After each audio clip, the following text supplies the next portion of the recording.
What if the only thing standing between you and victory is the moment you choose to quit? This audiobook will teach you how to push past failure, build unshakable resilience, and keep going until you win. The world doesn't give up easily. Neither should you. Chapter 1. The Fire Inside. Where it all begins. Have you ever felt that burning sensation deep in your chest? When you think about what you really want? That restless energy that keeps you awake at night, whispering about dreams you've pushed aside? That fire inside you isn't an accident. It's your life force demanding expression. Most people think that fire is dangerous. They've been told to be realistic, to settle down, to choose the safe path. But here's what they don't understand. That fire isn't meant to be extinguished. It's meant to forge you into who you're supposed to become. Consider two people standing at the same crossroads. Both feel that burning desire for something greater. One listens to the voices around them, dampens the flame, and chooses comfort.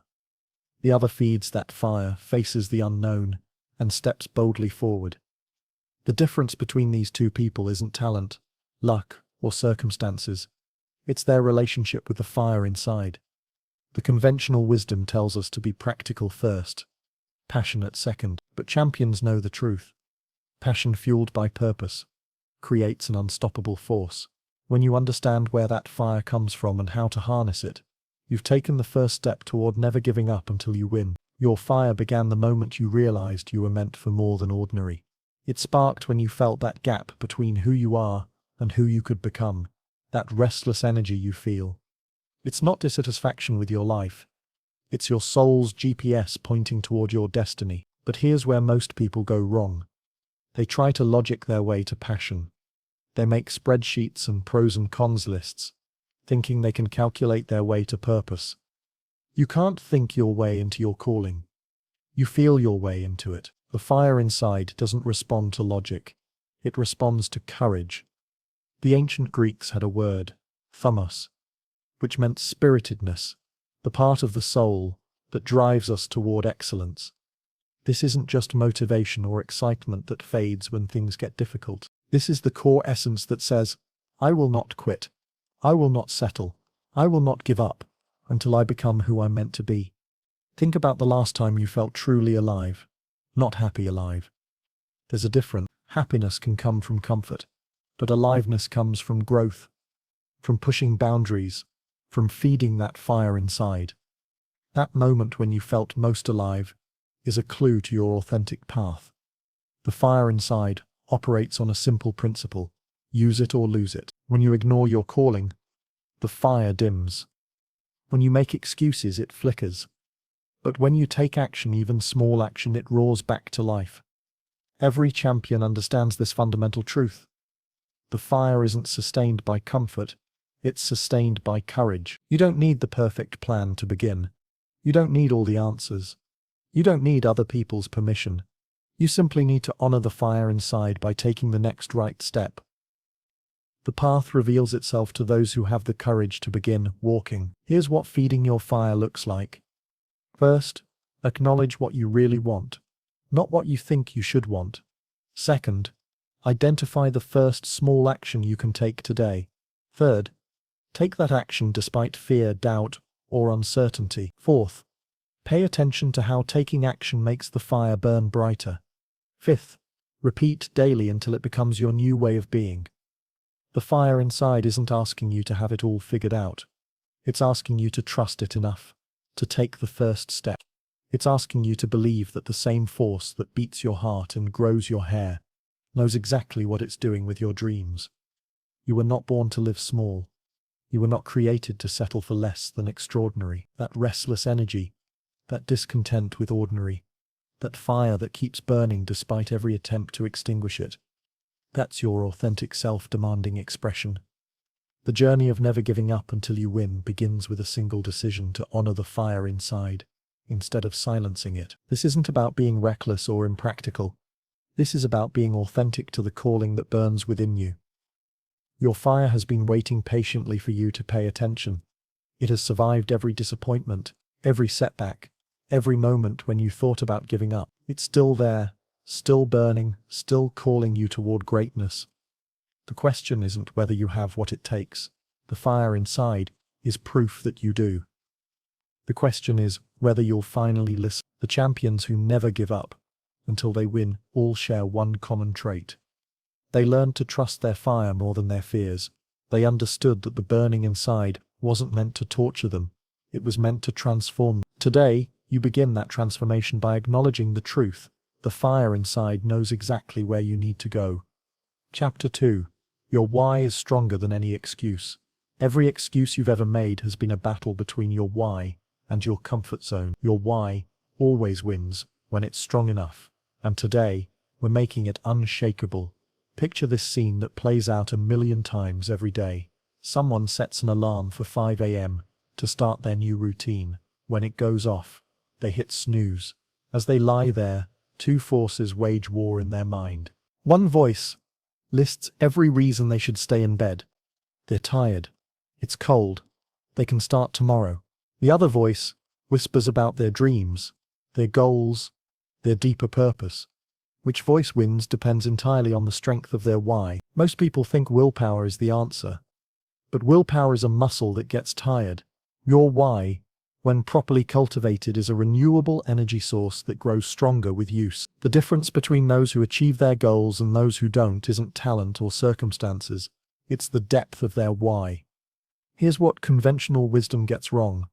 It treats why as a nice-to-have rather than a must-have. Self-help culture tells you to find your why, as if it's hiding under a rock somewhere, but your why isn't found.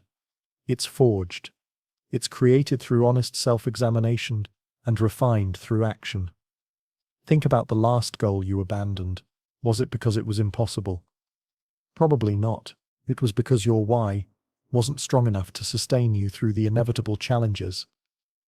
The weak why crumbles at the first sign of resistance. A strong why turns obstacles into stepping stones. Your why operates on 3 levels, like a pyramid. At the base is surface why. The immediate benefits you want.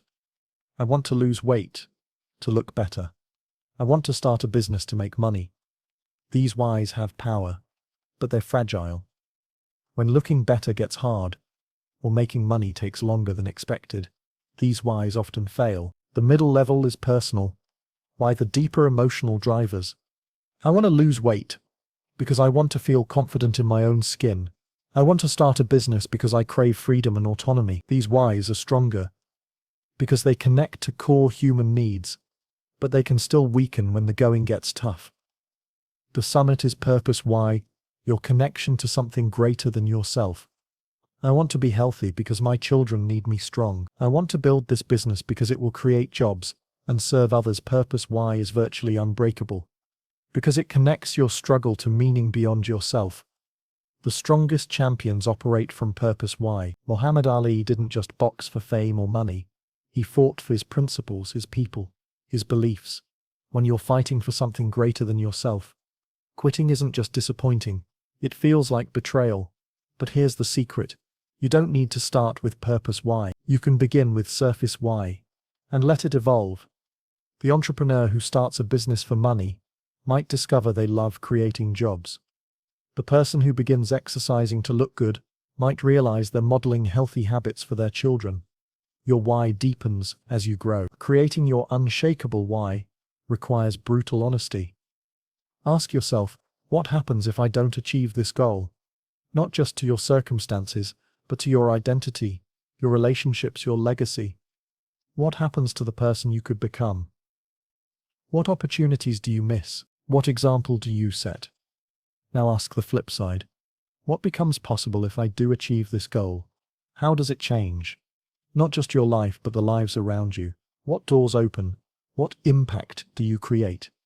What version of yourself emerges? Your why should make you slightly uncomfortable. If it's too comfortable, it's probably too small.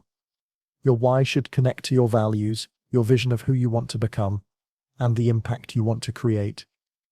It should be personal enough to move you and purposeful enough to sustain you. Here's how to strengthen your why daily. First, write it down and read it every morning. Second, visualize not just achieving your goal, but the person you become in the process. Third, connect every small action to your bigger purpose. Fourth, Share your why with others who can remind you when you forget. Fifth, revisit and refine it regularly as you grow. The most powerful why statements follow this pattern. I am committed to goal because personal reason so that impact on others. For example, I am committed to building this business because I refuse to settle for mediocrity so that I can create financial freedom for my family and jobs for others. When your why is crystal clear and deeply rooted, excuses become impossible, not because you won't think of them, you will, but because your why will be stronger. When your alarm goes off, your why says, this is what we do. When obstacles appear, your why says, this is why we fight. When others doubt you, your why says, this is who we are. Remember, every excuse is really just a why that isn't strong enough yet. Don't judge yourself for the excuses you've made. Instead, use them as information. They're showing you where your why needs to grow stronger. They're pointing toward the deeper work required to become unstoppable. Your why is your superpower. It's the fuel that powers your journey. When willpower runs out, it's the compass that keeps you pointed toward your destination when the path gets unclear. It's the foundation that keeps you standing when storms try to knock you down. But it's strong. And watch how every excuse transforms into just another reason to keep going. Chapter 3. The power of one more step. The distance between ordinary and extraordinary isn't measured in miles, it's measured in one more step. The step you take when everything in you screams to stop. The step that separates the finishers from the quitters. The step that changes everything. Imagine a marathon runner at mile 20. Their body is screaming. Their mind is offering 1,000 reasons to walk. Their legs feel like concrete, but something inside whispers, one more step. Not to the finish line, that feels impossible. Just one more step. Then another, then another. 6 miles later they cross the line. Not because they found superhuman strength, but because they understood the power of one more step. This isn't just about physical endurance. This principle governs every area of achievement. The writer who becomes published didn't write a book. They wrote one more page, then one more chapter, then one more revision. The entrepreneur who built an empire didn't conquer the world. They made one more call, served one more customer, solved one more problem. Conventional wisdom tells us to think big, dream big, plan big. But champions know the secret. You achieve big by thinking small, by focusing not on the enormous distance to your goal, but on the tiny distance to your next step. The paradox of achievement is that the biggest breakthroughs come from the smallest commitments. Your brain is wired to protect you from overwhelm. When it sees a massive goal, it often triggers paralysis or procrastination as a defense mechanism. But when you focus on just one more step, you bypass this protective response. Your brain can't argue with one more step. It's too small to trigger resistance, too manageable to create overwhelm. Here's what most people misunderstand about motivation. They think it comes before action. They wait to feel motivated before they take action. But champions understand the truth. Action creates motivation, not the other way around. When you take one more step, even when you don't feel like it, you generate the momentum that creates the motivation to take another. The power of one more step works because of a principle called the compound effect. Each step seems insignificant in isolation, but steps compound exponentially over time. The runner doesn't feel stronger after one more step, but after 1,000 more steps, they've transformed their entire cardiovascular system. The writer doesn't see progress after one more page, but after 100 more pages, they've created something that didn't exist before. Think about the last time you wanted to quit something important. What stopped you? If you succeeded, it probably wasn't because you suddenly found unlimited strength. It was because in that moment when you wanted to quit, you chose to take one more step. That single step changed your trajectory from declining to ascending. The beauty of one more step is that it's always available to you. When you're overwhelmed by how far you have to go, you can't always take 10 more steps. But you can always take one more step. When you're exhausted and empty, you might not have energy for an hour more work, but you have energy for one more minute. When you're discouraged and ready to quit, you might not believe you can finish, but you can believe you can take one more step. This principle applies to every challenge you face. In relationships, when communication breaks down, you can't always fix everything, but you can take one more step toward understanding. In business, When growth stalls, you can't always revolutionize everything, but you can take one more step toward improvement.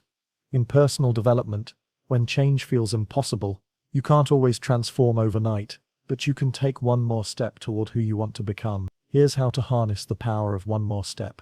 First, when you feel like quitting, don't focus on finishing, focus on continuing. Second, break overwhelming goals into micro-actions, so small they're impossible to resist. Third, celebrate each small step to build momentum. Fourth, use one more thinking in every area, one more rep, one more page, one more call, one more act of kindness. Fifth, remember that champions aren't made in the big moments.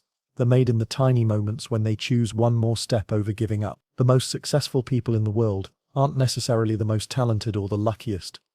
They're the ones who took one more step when everyone else stopped. They're the ones who understood that the gap between success and failure is often just one more step. They're the ones who realize that you don't have to feel like taking one more step.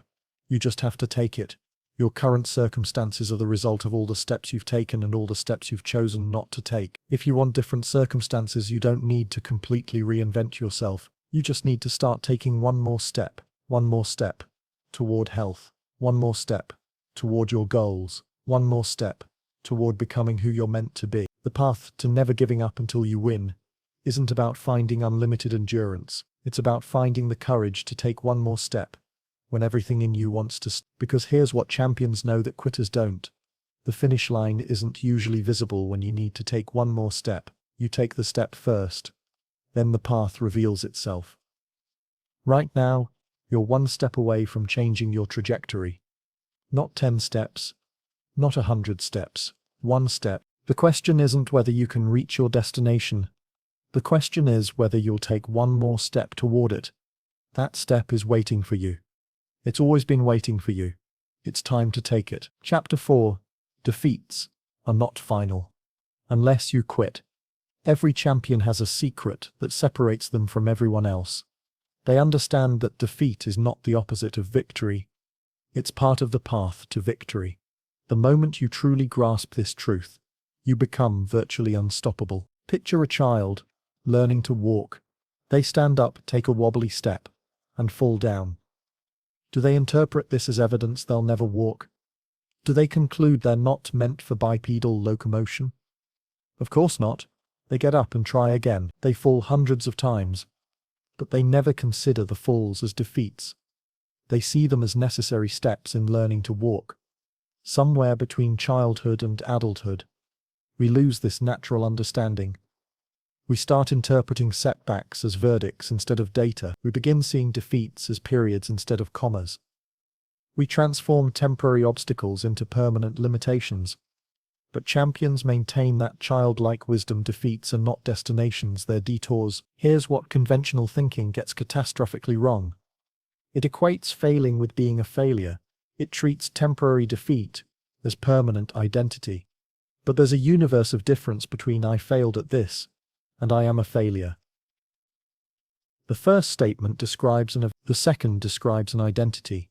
Champions protect their identity while learning from their events. Consider two entrepreneurs who launch businesses that fail within the first year. The first person concludes they're not cut out for business, that they don't have what it takes, that they should stick to their safe job. The second person concludes they learned expensive lessons about what doesn't work, gathered valuable market research, and identified skills they need to develop. Same defeat, completely different interpretation. One becomes final because they quit. The other becomes fuel because they continue. The difference isn't in their circumstances. It's in their understanding of what defeat actually means. Defeat is feedback, not a verdict. It's information, not condemnation. It's redirection, not rejection. When you understand this truth deeply, defeats lose their power to derail you and gain power to develop you. Every defeat carries within it the seeds of future victory, but only if you're willing to plant them. When you quit, those seeds die with your dreams. When you continue, they grow into wisdom, resilience, and eventually triumph. The very thing that could destroy you becomes the thing that develops you, but only if you refuse to let the defeat be final. Think about the most successful person you know personally. Ask them about their defeats And you'll discover something remarkable. They don't minimize them or pretend they didn't hurt. They honor them as crucial parts of their journey. They speak about their failures with the same respect they give their victories, because they understand that one led to the other. Here's the paradox that champions embrace. You must be willing to fail in order to succeed, not because failure is fun or easy, but because failure is the tuition you pay for the education that leads to mastery. Every defeat teaches you something you couldn't learn any other way. Every setback reveals a weakness you didn't know you had. Every obstacle shows you a strength you didn't know you possessed. The greatest defeats often come right before the greatest victories. This isn't motivational mythology. It's observable truth. The runner who hits the wall at mile 20 is 6 miles from victory. The entrepreneur who faces their biggest crisis is often closest to their biggest breakthrough. The student who struggles most with a subject is developing the deep understanding that will make them exceptional. But here's the crucial distinction. Defeats are only meaningful if you extract meaning from them. Simply enduring defeat doesn't automatically make you stronger. You must actively process what happened, what you learned, and how you'll apply that learning moving forward. Defeats become defeats only when you stop learning from them. Here's how to transform defeats into development. First, feel the disappointment fully. Don't skip the human experience of loss. Second, ask what did this teach me instead of why did this happen to me. Third, identify specific skills or knowledge you need to develop. Fourth, create a plan to address those gaps. Fifth, take action based on what you learned. This transforms defeat from an ending into a beginning. The most dangerous moment after a defeat isn't when you're down. It's when you're deciding whether to get up. This is when your character reveals itself. This is when you discover what you're truly made of. This is when you choose between temporary defeat and permanent failure. Everyone gets knocked down. Champions are simply the ones who refuse to stay down. Your defeats are not evidence that you don't have what it takes. They're evidence that you're in the arena, taking risks, pushing boundaries, attempting things that matter. The only people who never experience defeat are those who never attempt anything worthwhile. Your defeats are your credentials, proof that you're living boldly rather than safely. Every defeat you've experienced has prepared you for the victory that's coming. Every setback has built strength you didn't have before. Every failure has taught you lessons you couldn't learn any other way. Your defeats haven't been working against you, they've been working for you, developing you into someone capable of handling the success that's on its way. Remember this truth. When the next defeat comes, and it will come, because you're attempting things that matter. Defeats are not final unless you quit. They're not verdicts unless you accept them as such. They're not endings unless you stop writing your story. The only defeat that's truly final is the one you don't get up from. And you're not that person. You're the person who gets up, learns, grows, and tries again. You're the person who never gives up until you win. Chapter 5. Breakdowns before breakthroughs. There's a moment before every breakthrough, when everything feels like it's falling apart. When your carefully constructed plans crumble. When your confidence wavers. When quitting seems not just reasonable, but inevitable. What you're experiencing isn't the end of your journey, it's the beginning of your breakthrough. Consider the story of every diamond, deep beneath the Earth's surface. Carbon experiences unimaginable pressure and heat. The very forces that could destroy it instead transform it into something precious and unbreakable. But here's what most people don't realize. There's a moment in that transformation when the carbon is neither what it was, nor what it will become. It's in complete breakdown, being fundamentally restructured at the molecular level. You are that carbon. The pressure you're feeling isn't punishment, it's preparation. The breakdown you're experiencing isn't evidence that you're failing. It's evidence that you're transforming. But unlike carbon, you have a choice in the process. You can resist the transformation and remain unchanged, or you can surrender to it and emerge stronger than you ever imagined possible. The pattern is consistent across every field of human achievement. The startup founder who builds a billion-dollar company first experiences the breakdown of their original business plan. The athlete who wins Olympic gold first experiences the breakdown of their previous training methods. The artist who creates their masterpiece first experiences the breakdown of everything they thought they knew about their craft. Here's what conventional wisdom misses. It treats breakdowns as problems to avoid, rather than processes to embrace. It sees the discomfort of transformation as evidence that something is wrong, when actually, discomfort is evidence that something is finally going right. Your breakdown isn't a detour from your path. It is your path. Think about the last time you experienced significant growth in your life. Was it smooth and comfortable, or was there a period of confusion, uncertainty, and yes, breakdown?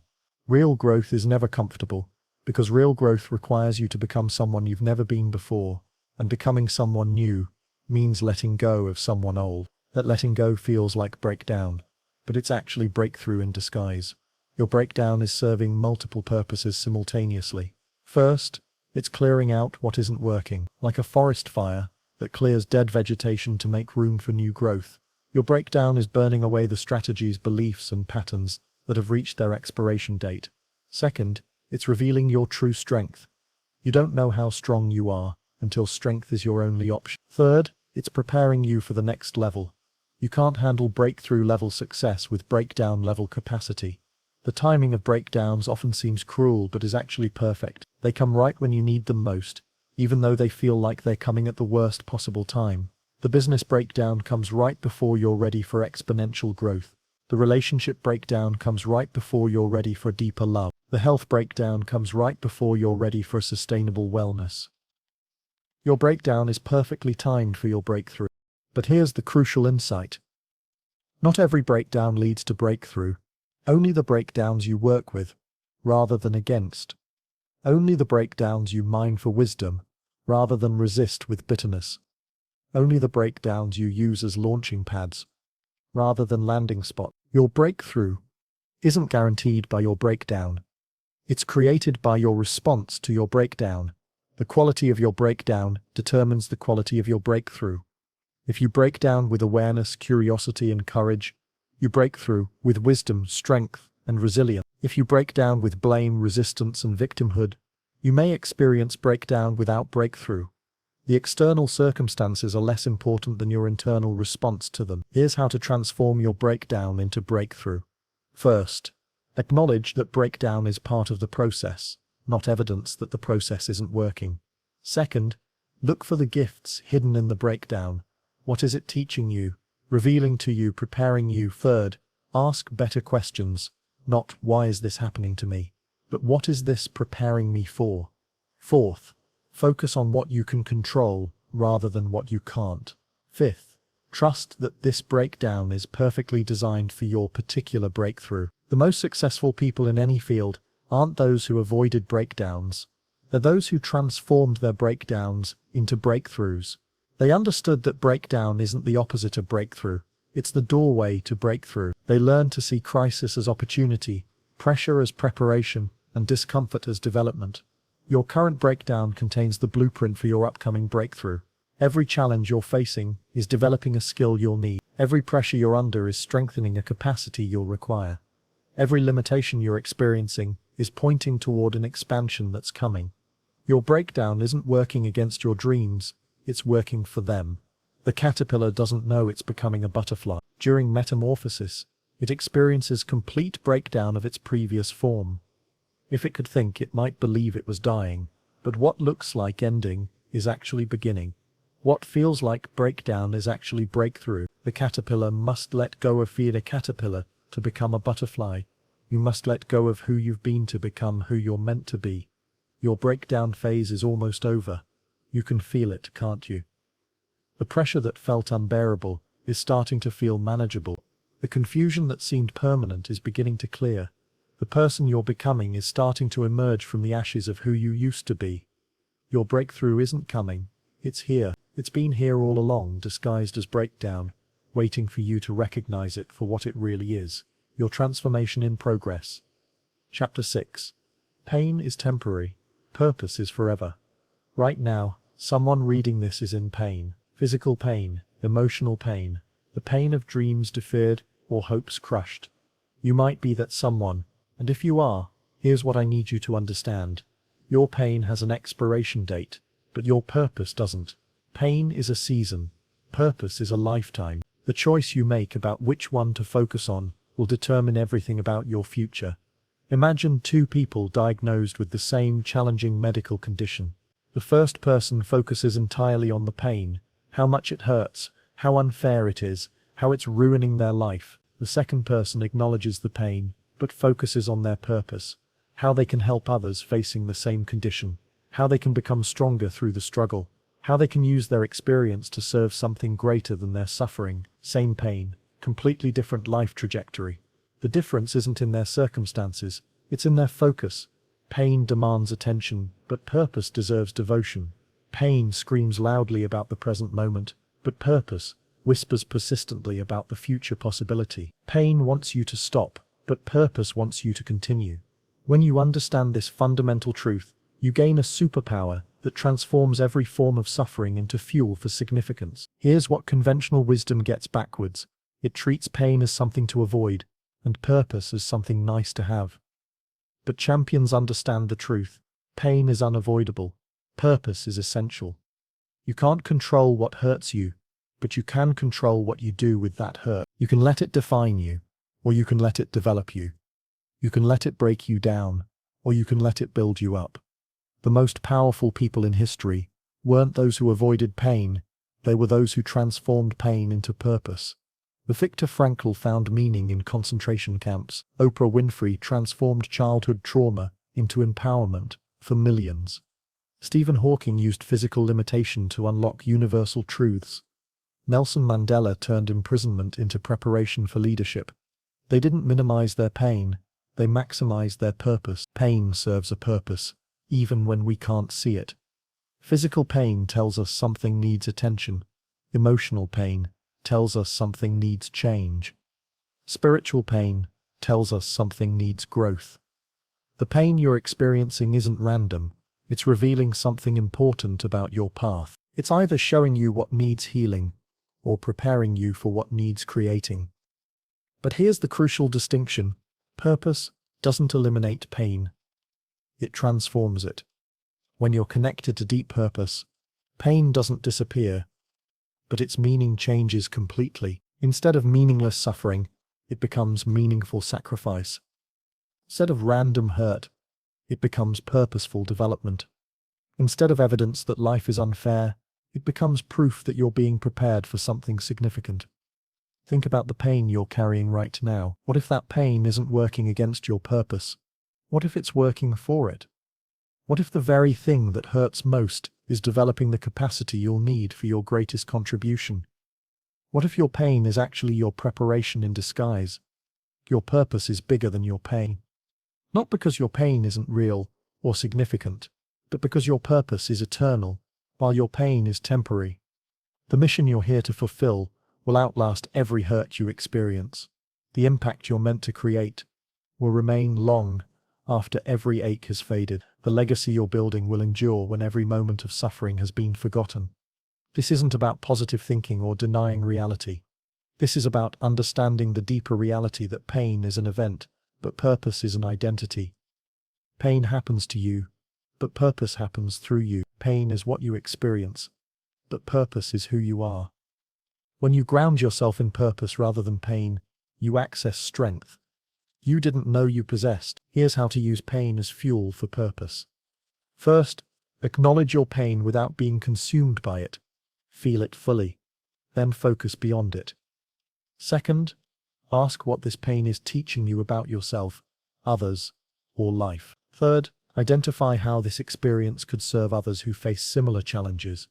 Fourth, connect your current suffering to your larger mission. Fifth, take action based on purpose, rather than waiting for pain to subside. The pain you're experiencing today is preparing you for the purpose you'll fulfill tomorrow. The skills you're developing through struggle are exactly what you'll need for success. The empathy you're gaining through hardship is precisely what will make you effective in helping others. The strength you're building through adversity is specifically what will carry you through future challenges. Every great purpose story includes a chapter of pain. Every meaningful mission is forged in the fire of suffering. Every significant contribution grows from the soil of sacrifice. So, your pain isn't evidence that you're off track. It's evidence that you're on track, being prepared for something important. The most dangerous response to pain isn't feeling it, It's letting it convince you to abandon your purpose. Pain will whisper that your dreams don't matter, that your mission isn't worth it, that you should just make the hurt stop by giving up. But purpose knows better. Purpose knows that temporary pain is the price you pay for permanent impact. Purpose knows that momentary suffering creates lasting significance. Your pain has an expiration date. The hurt you feel today will fade. The struggle you're facing now will pass. The suffering that seems permanent is actually temporary. But your purpose is forever. The reason you're here, the contribution you're meant to make, the impact you're designed to create, these things are eternal. When the pain gets overwhelming, remember, you're not here to avoid suffering. You're here to transform it into something beautiful. You're not here to escape pain. You're here to extract purpose from it. You're not here to minimize your hurt. You're here to maximize what that hurt creates. Your pain is temporary, but what you do with it can last forever. That's the power of purpose. That's why you never give up until you win. Chapter 7. You are not behind. You're being prepared. Every single day, someone looks around and concludes they're behind in life. Behind their peers, behind their plans, behind their dream. They see others succeeding while they're still struggling, others celebrating while they're still building, others arriving while they're still traveling. But here's the truth that changes everything. You're not behind. You're being prepared. Consider the oak tree and the bamboo. When planted on the same day, bamboo shoots up rapidly, reaching impressive heights in just months. Meanwhile, the oak tree barely seems to grow at all in its first year, appearing to lag far behind the bamboo. But what's invisible is that the oak is developing a root system that will eventually support a tree that lives for centuries and provides shelter for generations. The bamboo grows fast but falls in storms. The oak grows slow but stands for lifetimes. You might be the oak in a world that celebrates bamboo. But that doesn't mean you're behind. It means you're building something that will last. The preparation phase always looks like delay to those who don't understand the process, but champions know that the foundation determines the height of the building. The deeper your preparation, the greater your potential. Conventional wisdom measures progress by visible results. It assumes that anyone who isn't showing immediate success must be failing or falling behind. Now, this perspective misses the most crucial part of any success story: the invisible preparation phase. The writer isn't behind when they spend years learning their craft before publishing. The entrepreneur isn't behind when they spend time understanding their market before launching. The athlete isn't behind when they spend months building conditioning before competing. They're being prepared. Think about every great success story you know. Did they skip the preparation phase? Did they jump straight to the victory without the training? Of course not. But here's what's fascinating. The preparation phase is rarely celebrated or even acknowledged. We see the medal ceremony, not the thousands of hours of training. We see the best-selling book, not the years of rejected manuscript. We see the thriving business, not the months of struggle and uncertainty. Your preparation phase serves multiple purposes that immediate success never could. First, it builds character. Quick success often creates fragile confidence, but prepared success creates unshakable character. Second, it develops competence. When you earn your success through preparation, you know exactly how to replicate it. Third, it cultivates gratitude. Those who are properly prepared never take their success for granted. Fourth, it creates sustainability. Prepared success lasts because it's built on solid foundation. The illusion that you're behind comes from comparing your inside to other people's outside. You see their highlight reel while living your behind-the-scenes reality. You see their results while experiencing your process. You see their arrival while navigating your journey. But you're not seeing their preparation phase, their struggles, their setbacks, their moments of doubt. Everyone who achieves anything meaningful goes through preparation. Most of it happens in private. Here's what changes everything. When you understand that you're being prepared rather than delayed, every challenge becomes developmental rather than detrimental. Every setback becomes setup rather than setback. Every obstacle becomes opportunity rather than opposition. The same experiences that once felt like evidence that you were falling behind now become proof that you're being prepared for something significant. Your timeline is not the world's timeline. Your season is not everyone else's season. Your preparation is not identical to anyone else's preparation, because your purpose is not identical to anyone else's purpose. The reason your journey looks different is because your destination is different. The reason your preparation takes longer is because your purpose is bigger. Consider the diamond again. It doesn't form overnight. It requires specific conditions, precise pressure, and extended time. If you tried to rush the process, you wouldn't get a diamond faster. You wouldn't get a diamond at all. The timing isn't arbitrary. It's absolutely necessary. Your preparation follows the same principle. The delays you're experiencing aren't punishment, they're precision. Life is preparing you with exactly the right experiences, in exactly the right order, for exactly the right time.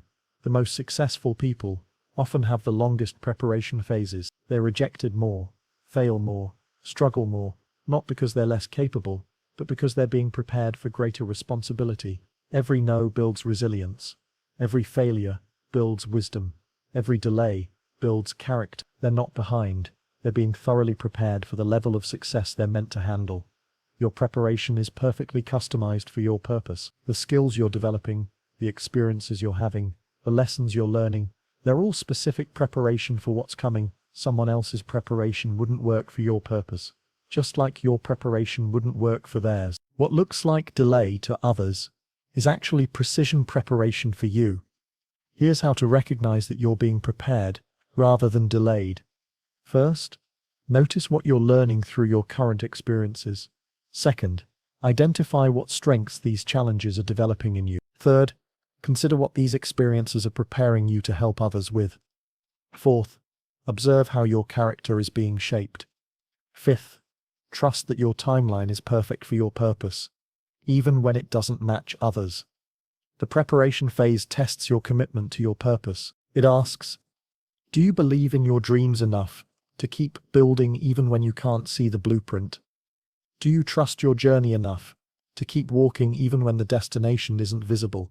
Do you value your purpose enough to accept preparation over instant gratification? Those who answer yes are the ones who eventually succeed at levels that amaze everyone, including themselves.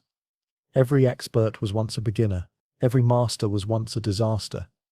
Every champion was once someone who felt behind, uncertain, unprepared, but they understood something crucial. Preparation isn't the opposite of progress. It is progress. Every day you spend being prepared is a day you spend moving closer to who you're meant to become. The world needs what you're being prepared to offer. That's why the preparation is so thorough. That's why the process can't be rushed. That's why your timing is perfect, even when it feels delayed. You're not behind.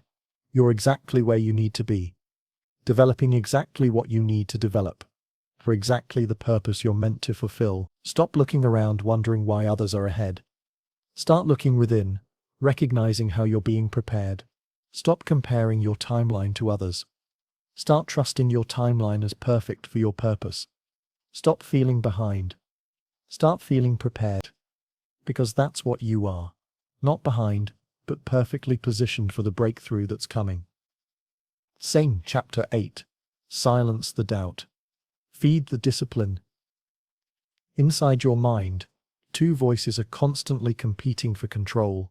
One voice whispers doubts, fears, and reasons why you should quit. The other voice speaks of possibilities, potential, and reasons to persist. The voice you feed becomes the voice that guides your life. Champions have learned the secret. Silence the doubt. Feed the discipline. Picture a garden where two types of seeds are planted side by side, doubt seeds and discipline seeds. If you water both equally, doubt grows like a weed fast, invasive, choking out everything around it. But if you starve the doubt and feed only the discipline, something beautiful happens. Discipline grows strong and steady, creating the conditions for everything else to flourish. The choice of which seeds to water is yours every single day. Most people think doubt is their enemy, but that's not entirely true. Doubt serves a purpose. It makes you cautious, helps you prepare, encourages you to think things through. The problem isn't that doubt exists. The problem is when doubt becomes the dominant voice, the primary influencer, the decision maker. When doubt goes from advisor to ruler, it transforms from helpful to harmful. Here's what conventional wisdom gets wrong about doubt. It tries to eliminate it entirely through positive thinking or affirmations. But doubt is like gravity. It's always there, and pretending it's not won't make it go away. The solution isn't to eliminate doubt, it's to acknowledge it without being controlled by it. Champions don't doubt less. They discipline more. Discipline is doubt's natural counterweight. When doubt says, "You don't have what it takes," discipline says, "Let's find out." When doubt says, "This is too hard," discipline says, "Hard things build strong people." When doubt says, "You should quit," discipline says, "Let's take one more step." Discipline doesn't argue with doubt. It simply outworks it. The relationship between doubt and discipline is like the relationship between darkness and light. You don't fight darkness, you turn on a light. You don't battle doubt, you practice discipline. The more disciplined you become, the less room doubt has to operate. Not because doubt disappears, but because discipline becomes stronger. Think about the last time you achieved something difficult. Was it because you eliminated all doubt? Probably not. It was because you acted despite the doubt. You felt uncertain but moved forward anyway. You questioned whether you could do it, but did it anyway. That's the power of discipline. It doesn't require the absence of doubt, only the presence of action despite doubt. Discipline is built through small, consistent choices that compound over time. Every time you choose discipline over doubt, you strengthen the discipline muscle and weaken doubt's influence. Every time you act despite uncertainty, you prove to yourself that doubt's predictions aren't always accurate. Every time you persist when doubt tells you to quit, you build evidence that discipline works better than doubt. Here's the key insight. Doubt feeds on inaction, while discipline feeds on action. When you sit still and think about your goals, doubt has all day to present its case about why you can't achieve them. But when you take action toward your goals, discipline has evidence to present about why you can achieve them. Action is the food that discipline needs to grow stronger than doubt. The most successful people aren't those who never experience doubt. They're those who have developed strong enough discipline to act despite doubt. They've learned to hear doubt without heeding it, to acknowledge it without accepting it, to feel it without following it. They understand that doubt is just noise, while discipline is the signal. Silence the doubt by starving it of attention and energy. Stop rehearsing worst-case scenarios in your mind. Stop seeking evidence for why your goals are impossible. Stop entertaining conversations that feed your fears. Doubt grows when you give it your mental resources. When you withdraw those resources, doubt weakens naturally. Feed the discipline by giving it consistent action and attention. Start each day with disciplined choices, no matter how small. Exercise discipline in tiny areas to build strength for big areas. Celebrate disciplined choices to reinforce the behavior. Study examples of discipline in others to inspire discipline in yourself. Discipline grows when you invest in it regularly. Here's your daily practice for silencing doubt and feeding discipline. First, notice when doubt speaks, but don't engage in lengthy internal debates with it. Second, immediately redirect your attention to disciplined action, however small. Third, remind yourself of previous times when discipline led to success despite doubt. Fourth, connect with people who model discipline rather than those who feed doubt. Fifth, end each day by acknowledging the disciplined choices you made, however small. The battle between doubt and discipline happens in the small moments. When your alarm goes off and doubt says, 5 more minutes, while discipline says, get up now. When you face a difficult conversation and doubt says, avoid it, while discipline says, have it. When you consider pursuing your dreams and doubt says, it's impossible, while discipline says, let's start. Your future is being determined by which voice you strengthen through your daily choices. Every time you choose discipline over doubt, you vote for the future you want. Every time you choose doubt over discipline, you vote for the future you fear. You are literally creating your destiny through these moment-by-moment choices. The voice you feed becomes the voice that feeds you. If you feed doubt, it will nourish your fears, limitations and excuses. If you feed discipline, it will nourish your growth, progress, and achievements. The choice is yours, and you make it fresh every day through your actions. Doubt will never completely disappear. It's part of being human. But it doesn't have to be in charge. Discipline can become the dominant voice, the primary influencer, the ultimate decision maker in your life. When discipline leads and doubt follows, you become unstoppable. When you silence the doubt and feed the discipline, you create the conditions for never giving up until you win. Chapter 9. Champions train in the dark. Every stadium full of cheering fans represents thousands of hours of training in empty gyms. Every standing ovation follows years of practice with no audience. Every championship moment is built on countless preparation moments when nobody was watching. Champions understand a truth that separates them from everyone else. The most important training happens when nobody is cheering. Imagine two athletes with identical talent and identical goals. The first athlete trains hard when coaches are watching, performs well when crowds are present, and gives maximum effort when recognition is available. The second athlete trains hardest when nobody is watching, practices longest when the gym is empty, and gives everything they have when no one will notice. Which athlete do you think becomes the champion? The difference between champions and everyone else isn't what they do when people are watching. It's what they do when nobody is watching. It's not about public performance. It's about private preparation. It's not about the spotlight, it's about the darkness before dawn, when they're grinding alone, building the foundation that will support future success. Most people are motivated by external validation. They work harder when others are watching, perform better when recognition is available, and give more effort when applause is guaranteed. But this approach creates a fatal flaw. It makes your effort dependent on other people's attention. Champions flip this equation. Their effort is independent of external validation because it's fueled by internal commitment. Here's what conventional wisdom misses. It focuses on game day performance while ignoring practice day preparation. It celebrates the highlight reel while overlooking the grind reel. It admires the victory speech while missing the victory habits that made the speech possible. But champions know that games are won during practice, victories are earned during preparation, and success is built during the hours when nobody is watching. Training in the dark develops qualities that training in the light never could. First, it builds intrinsic motivation, the ability to perform at your best, regardless of external circumstances. Second, it develops authentic confidence, confidence based on preparation rather than praise. Third, it creates unshakable discipline, the ability to do what needs to be done, whether you feel like it or not. Fourth, it builds character, the foundation that supports sustained success. The dark represents more than just empty gyms or quiet offices. It represents the moments when motivation is low, but commitment remains high. The times when nobody would know if you cut corners but you refuse to anyway. The periods when progress seems invisible but you keep working, because you trust the process. The seasons when doubt whispers loudest, but you train anyway, because champions don't negotiate with uncertainty. Think about your own life.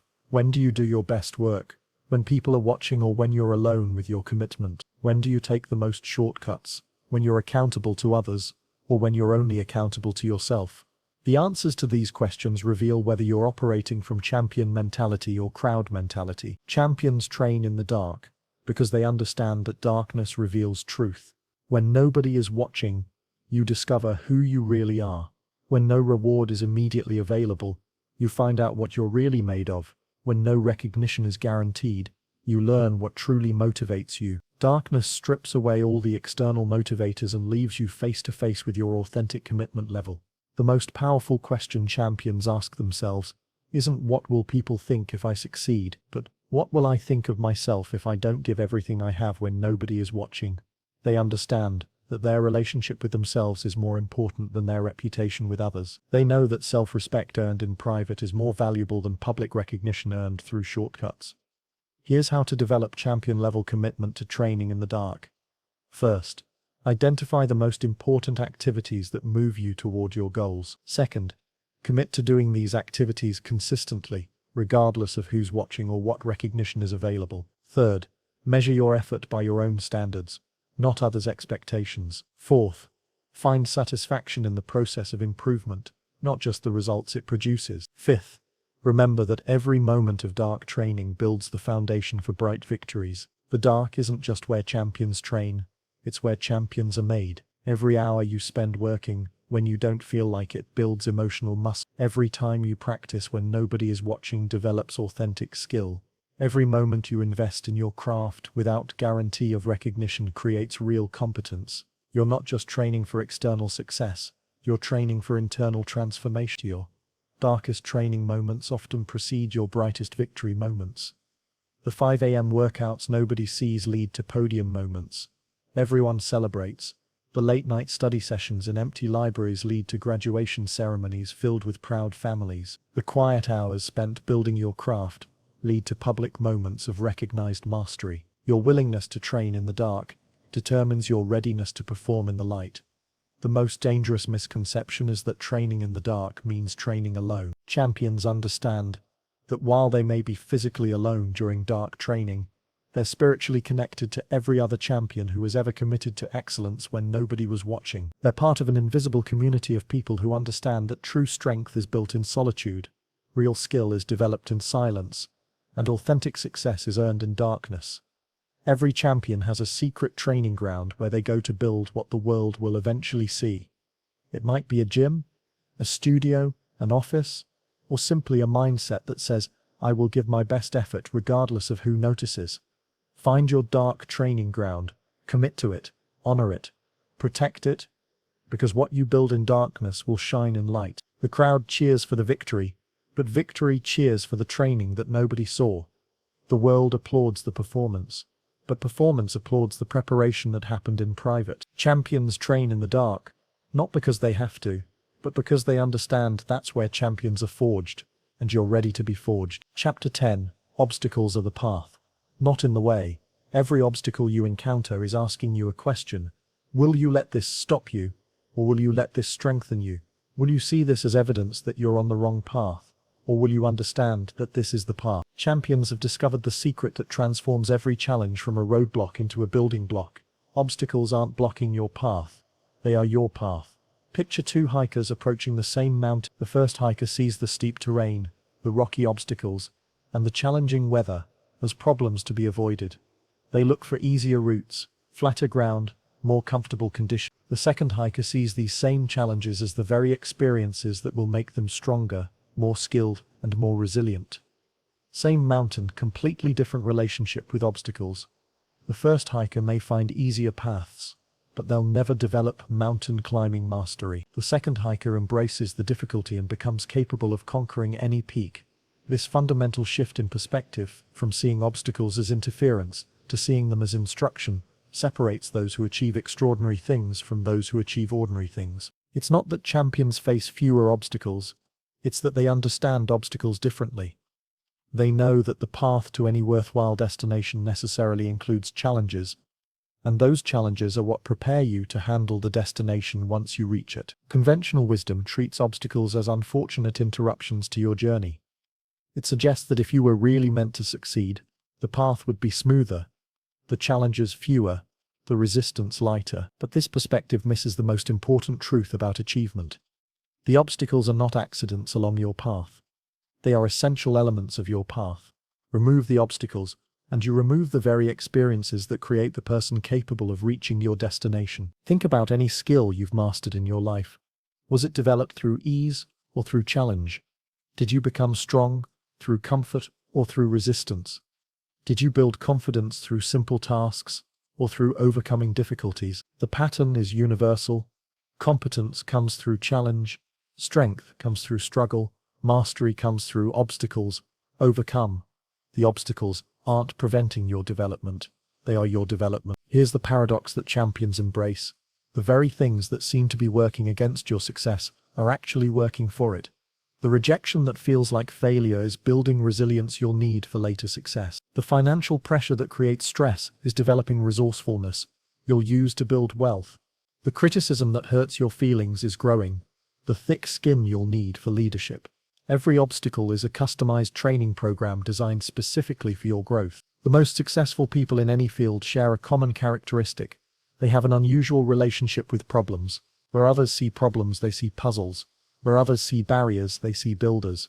Where others see reasons to quit, they see reasons to grow. This isn't naive optimism, it's strategic perspective. They understand that problems are not punishments, they're promotions to higher levels of capability. Consider the oyster that creates a pearl. When an irritant enters the shell, The oyster doesn't try to ignore it or wish it away. Instead, it responds by covering the irritant with layers of nacre, gradually transforming the source of discomfort into something valuable and beautiful.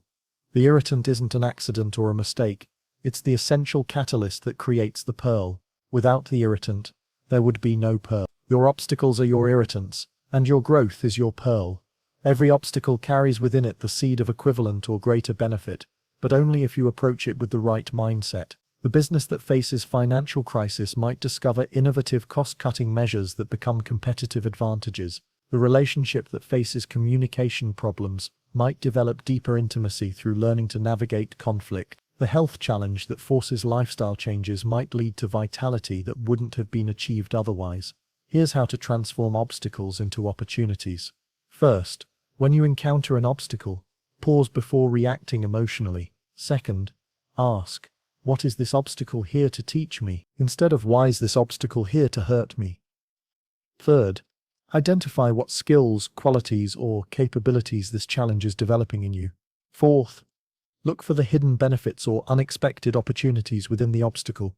Fifth, take action to work with the obstacle rather than against it. The biggest obstacles often come right before the biggest breakthroughs. This isn't coincidence, it's design.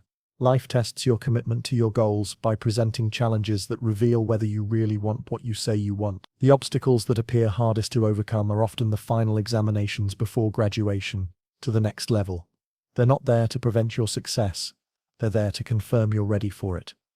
Your obstacles are perfectly calibrated for your growth. They're not random hardships imposed by an unfair universe. They're specifically designed challenges that develop exactly the capabilities you'll need for your next level of success.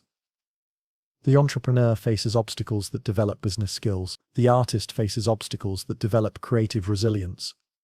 The leader faces obstacles that develop character and wisdom. Your obstacles are customized curriculum for your particular destiny.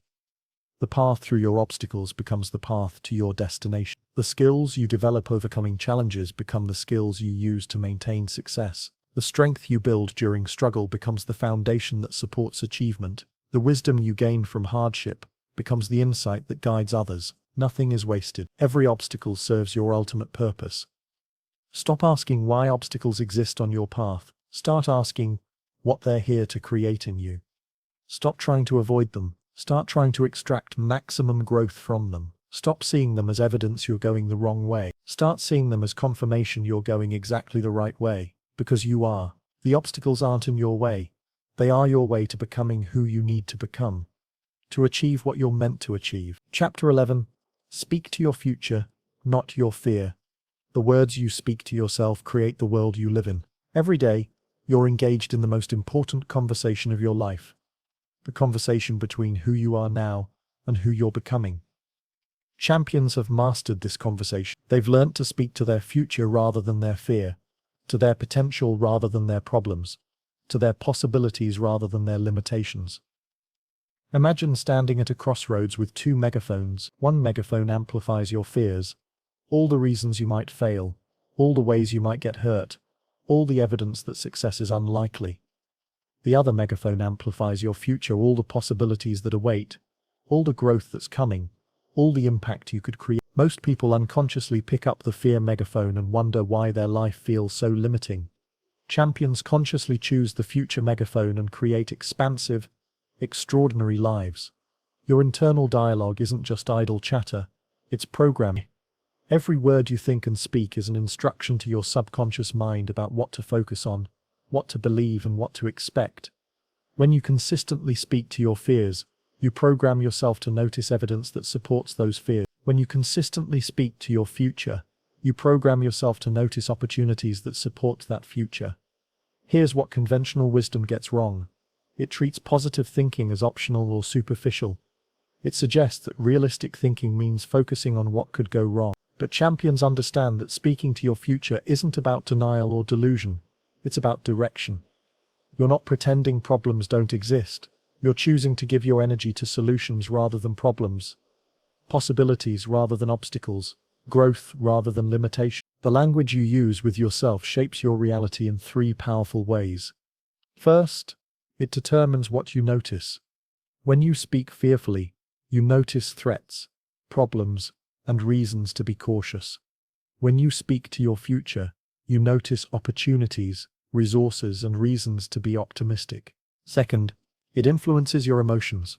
Fear-based language creates anxiety, stress, and hesitation. Future-based language creates excitement, confidence, and motivation. Third, it drives your actions.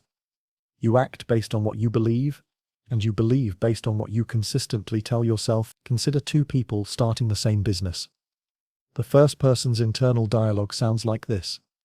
What if this fails? What if I lose money? What if people think I'm foolish? What if I don't have what it takes? The second person's internal dialogue sounds like this. What if this succeeds beyond my wildest dreams? What if I create something that changes lives? What if I discover capabilities I never knew I had? What if this becomes the foundation of my legacy? Same situation, completely different programming, completely different outcomes. Your fears will always have evidence to support them. Fear is an expert at finding proof that danger exists, that failure is likely, that caution is warranted, but your future also has evidence to support it. Evidence of your past successes, your current growth, your untapped potential, your ability to learn and adapt. The question isn't which evidence is real. Both are real. The question is which evidence you choose to focus on and speak about. The most powerful shift happens when you change from speaking about your future to speaking to your future. Instead of saying, I hope I'll be successful someday, you say, future me, I'm building the foundation for your success right now. Instead of saying, maybe I'll overcome this challenge, you say, future me, I'm developing the strength you'll need. This subtle shift transforms you from a passive observer of your destiny to an active creator of it. Here's how to master the art of speaking to your future. First, become aware of your current internal dialogue. Notice whether you're speaking to fear or future. Second, when you catch yourself speaking to fear, pause and consciously redirect to future. Third, create specific statements that address your future self with confidence and commitment. Fourth, practice these future-focused statements daily until they become automatic. Fifth, surround yourself with people who also speak to future rather than fear. Your future self is listening to every word you say. When you speak with doubt and limitation, you're telling your future self to expect struggle and scarcity. When you speak with confidence and possibility, you're telling your future self to expect growth and abundance. Your future self will live up to the expectations you set through your words. Make sure those expectations serve your highest potential. The most successful people in every field share a common trait. They speak as if their success is inevitable, rather than impossible. They don't ignore challenges, but they frame challenges as stepping stones rather than roadblocks. They don't minimize difficulties, but they maximize their belief in their ability to overcome difficulties. They've learned that speaking to your future doesn't guarantee easy outcomes, but it guarantees empowered outcomes. Fear wants to be heard, acknowledged, and obeyed. It demands attention and respect, but fear doesn't deserve to be the primary voice in your internal dialogue. Fear can be a consultant, offering occasional input about potential risks, but your future should be the CEO, making the ultimate decisions about where you're headed and how you'll get there. Your words are seeds that grow into your reality. Fear-based words plant seeds of limitation, doubt, and scarcity. Future-based words plant seeds of possibility, confidence, and abundance. You get to choose which seeds you plant through the words you speak to yourself. Choose wisely, because you'll have to live in the garden that grows from those seeds.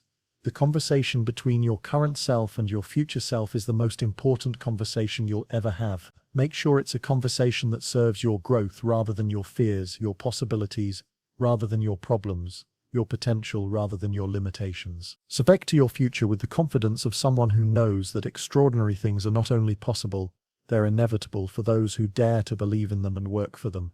Start today, right now. Speak to your future self with love, confidence, and commitment. Tell your future self that you're building something amazing. Tell your future self that you refuse to give up. Tell your future self that you're becoming exactly who you're meant to be. Your future is listening. Make sure it hears the right message. Chapter 12. Rise up when no one claps. There's a moment in every champion's journey when the crowd goes silent, when the encouragement stops, when the cheerleaders go home, when you're left alone with your dream and your determination. This is the moment that separates pretenders from champions. This is when you discover whether you're performing for applause or pursuing purpose. This is when you learn to rise up when no one claps. Picture an artist painting in their studio at midnight. No audience watches their brush strokes. No critics evaluate their technique. No fans celebrate their progress. Just the artist, their canvas, and their calling. In this moment of complete solitude, something profound happens. The artist discovers whether they create for external validation or internal satisfaction, whether they need applause to continue or whether purpose is enough to sustain them. The paradox of achievement is that the most important work happens when nobody is watching, but most people are motivated primarily by being watched. They work harder when bosses are present, perform better when audiences are engaged, and give maximum effort when recognition is guaranteed. But champions flip this equation. They rise highest when the external motivation is lowest because they've learned to generate internal motivation that doesn't depend on external validation. Conventional wisdom suggests that if you're not getting encouragement from others, you should question your path. It implies that lack of external support means you might be heading in the wrong direction. But champions understand a different truth. The silence often comes right before the symphony. The lack of applause often precedes the standing ovation. The moment when no one claps is often the moment when you're closest to breakthrough. Think about every significant achievement in human history. Did it happen when everyone was cheering? Did breakthroughs occur when support was abundant and criticism was absent? Of course not. Most significant achievements happened when the achiever was criticized, doubted, or ignored. They rose up not because people were clapping, but despite the fact that no one was clapping. They found the strength to continue when continuation seemed pointless to everyone else. The ability to rise up when no one claps reveals something profound about your relationship with your purpose. It shows whether you're driven by internal conviction or external validation, whether you're motivated by authentic calling or social approval, whether your commitment runs deep enough to sustain itself, or whether it's dependent on others' energy to survive. This is the ultimate test of authentic motivation. When no one is clapping, you meet your truest self. All the superficial motivators fall away. The desire to impress, the need for approval, the hunger for recognition. What remains is the core question: do you believe in what you're doing enough to continue when nobody else believes? Do you value your vision enough to pursue it when nobody else sees it? Do you trust your path enough to walk it when nobody else joins you? Here's what happens when you learn to rise up without applause. First, you develop unshakable confidence, because your confidence isn't dependent on others' opinions. Second, you build authentic motivation because your drive comes from within, rather than from external sources. Third, you create sustainable momentum, because you're not dependent on others' energy to maintain your energy. Fourth, you discover your true capacity because you're operating from authentic power rather than borrowed power. The silence isn't punishment, it's preparation. When no one is clapping, you're being prepared for the responsibility that comes with success. You're developing the internal strength you'll need to handle external recognition. You're building the character foundation that will support whatever structure of achievement you create. The silence is developing you into someone capable of handling the applause when it comes. Every moment you rise up without external encouragement is an investment in your internal account. You're building reserves of self-motivation, self-belief, and self-reliance that will serve you for the rest of your life. You're proving to yourself that you don't need others' approval to approve of yourself. You're demonstrating that you don't need others' energy to energize yourself. You're establishing that you don't need others' belief to believe in yourself. Here's how to master rising up when no one claps. First, reconnect with your deeper purpose. The reason you started that goes beyond external validation. Second, celebrate your own progress privately. Become your own biggest supporter. Third, find satisfaction in the process itself, rather than only in others' recognition of your results. Fourth, remember that every person who ever achieved anything meaningful went through seasons of silent struggle. Fifth, trust that rising up now is preparing you for the recognition that's coming. The most dangerous trap is performing only when applause is available. This creates a dependency that makes you vulnerable to others' moods, opinions, and attention spans. When you learn to rise up without applause, You become emotionally and motivationally independent. You can create energy rather than just consuming it. You can generate momentum rather than just riding it. You can sustain motivation rather than just experiencing it temporarily. Your ability to rise up when no one claps is your superpower. It means you're not at the mercy of others' encouragement or discouragement. It means your progress isn't dependent on others' participation or approval. It means you can continue growing regardless of external circumstances. This is the foundation of unstoppable achievement, not needing external fuel to maintain internal fire. The world needs what you're building. In silence. The applause will come, but it shouldn't be the reason you continue. The recognition will arrive, but it shouldn't be required for your progress. The support will appear, but it shouldn't be necessary for your persistence. Rise up, because what you're doing matters, not that others notice that it matters. Right now, you might be in a season of silence. The crowd might have gone home. The cheerleaders might have moved on to other games. The supporters might have gotten distracted by other causes. This is your moment. This is when champions are made. This is when you discover what you're truly made of. Rise up. Not because someone is clapping, but because someone needs what you're creating. Rise up. Not because the world is cheering, but because your purpose is calling. Rise up when no one claps, because that's when rising up means the most. Chapter 13. The grind. No one sees creates the victory. Everyone applauds. The spotlight never captures the moment that changes everything. It misses the 3 a.m. alarm clock, the empty gym at dawn, the 10th revision of a business plan that everyone said would never work. The cameras aren't rolling when you're crying in your car after another rejection, questioning whether you have what it takes. But here's what I need you to understand. Those invisible moments aren't just preparing you for victory.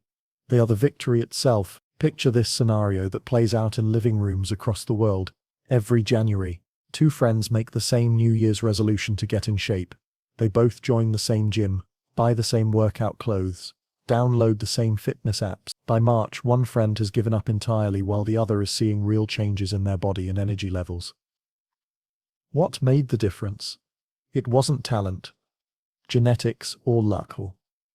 It was what happened in the spaces between the social media posts, in the moments when no one was watching, cheering, or keeping score.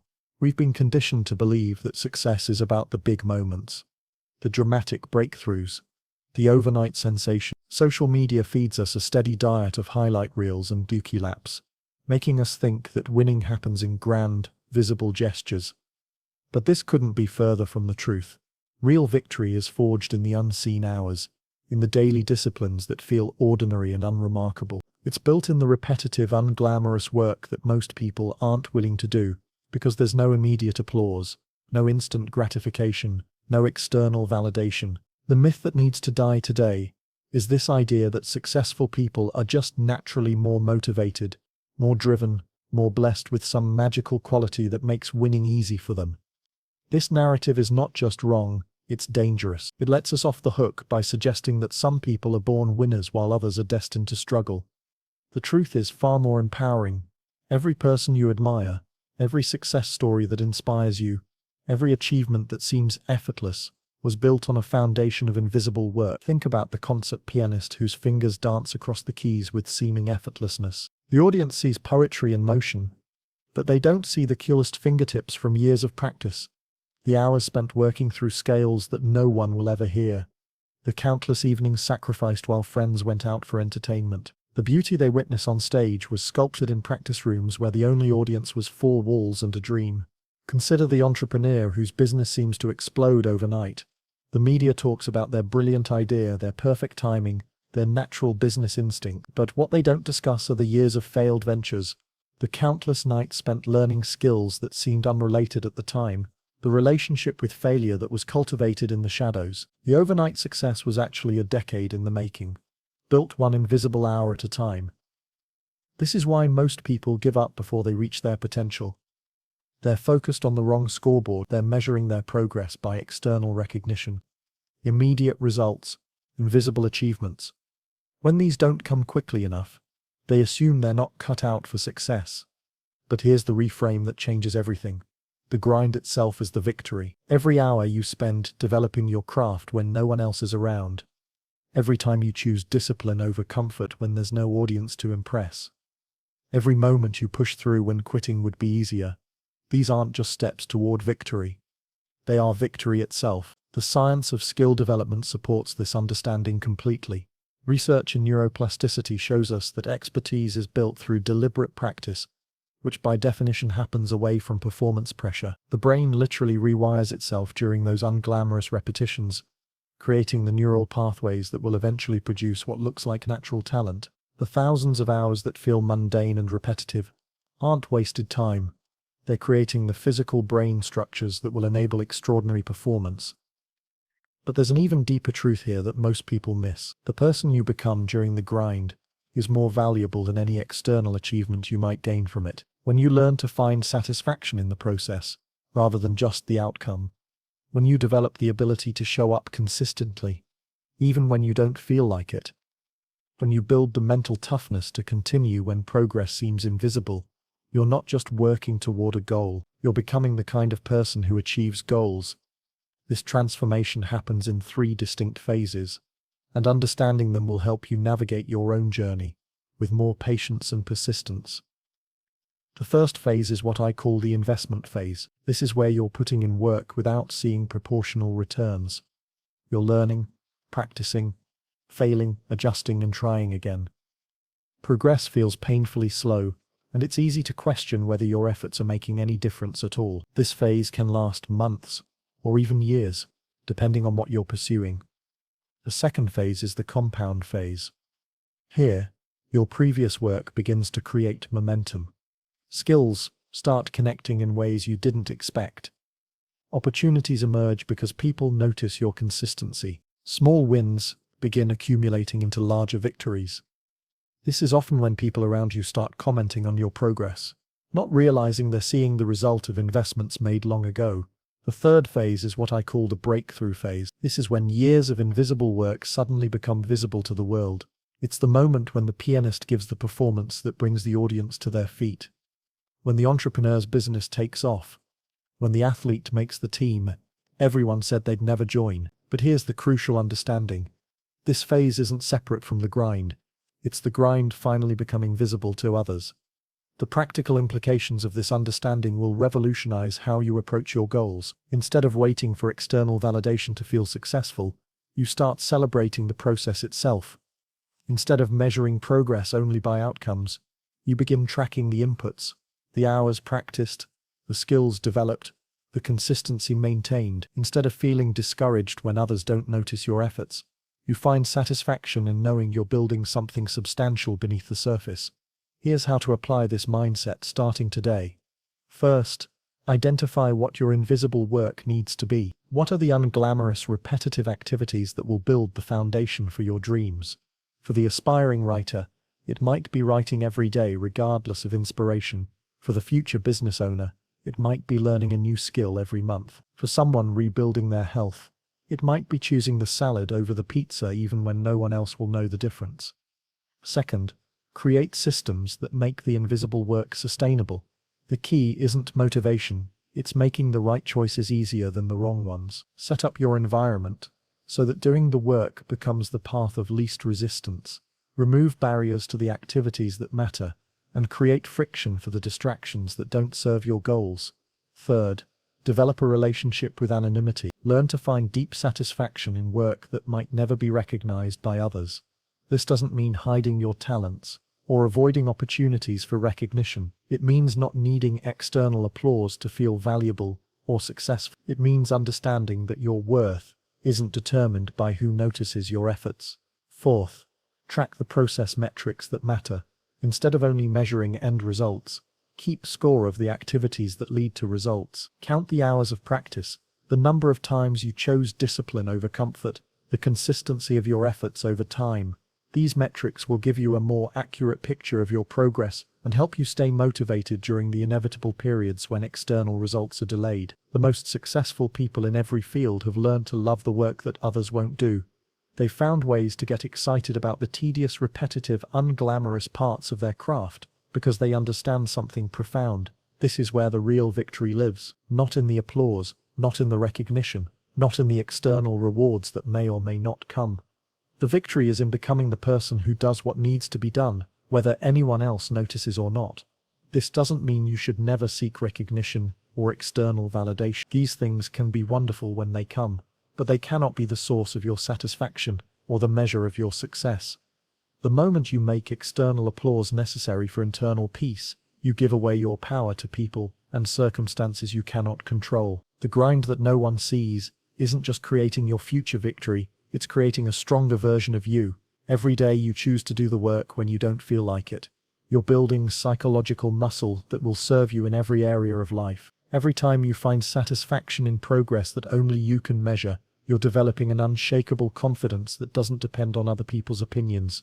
As we move forward in this journey together, I want you to carry this truth with you. You are already winning. Every hour you spend in invisible preparation, every moment you choose growth over comfort when no one is watching, every time you show up for yourself when it would be easier to quit, these are victories worth celebrating. The applause will come when it comes, and it will be meaningful, because of the work you did when no one was applauding.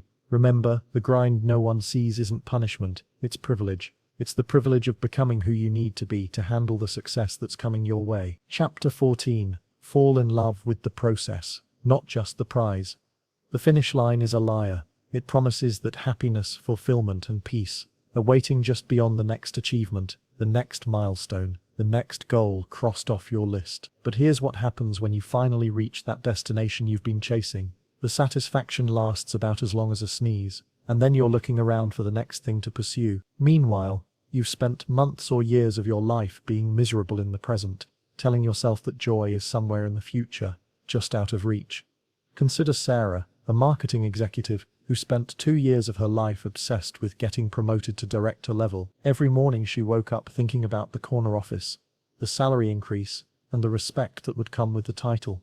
She worked late nights and weekends, sacrificed time with friends and family, and postponed vacations because after the promotion things will be different. When she finally got the position, she was thrilled for exactly 3 days. By the end of the first week, the new challenges felt overwhelming. The increased responsibility was stressful, and she found herself looking ahead to the next promotion. She had spent 2 years of her life waiting to be happy, only to discover that happiness isn't a destination, it's a way of traveling.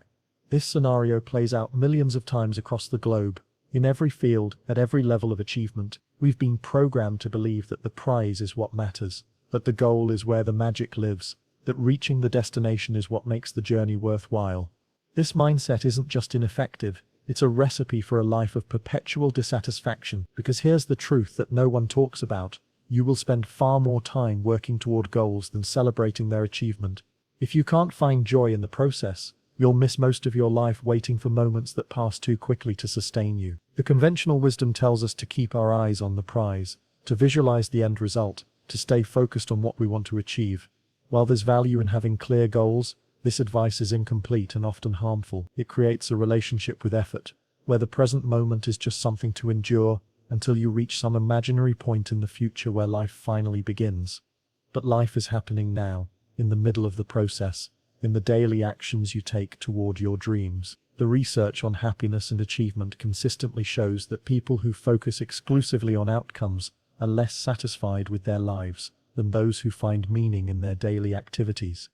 This isn't just feel-good philosophy, it's backed by decades of psychological research. When you make the process itself rewarding, you stop postponing satisfaction.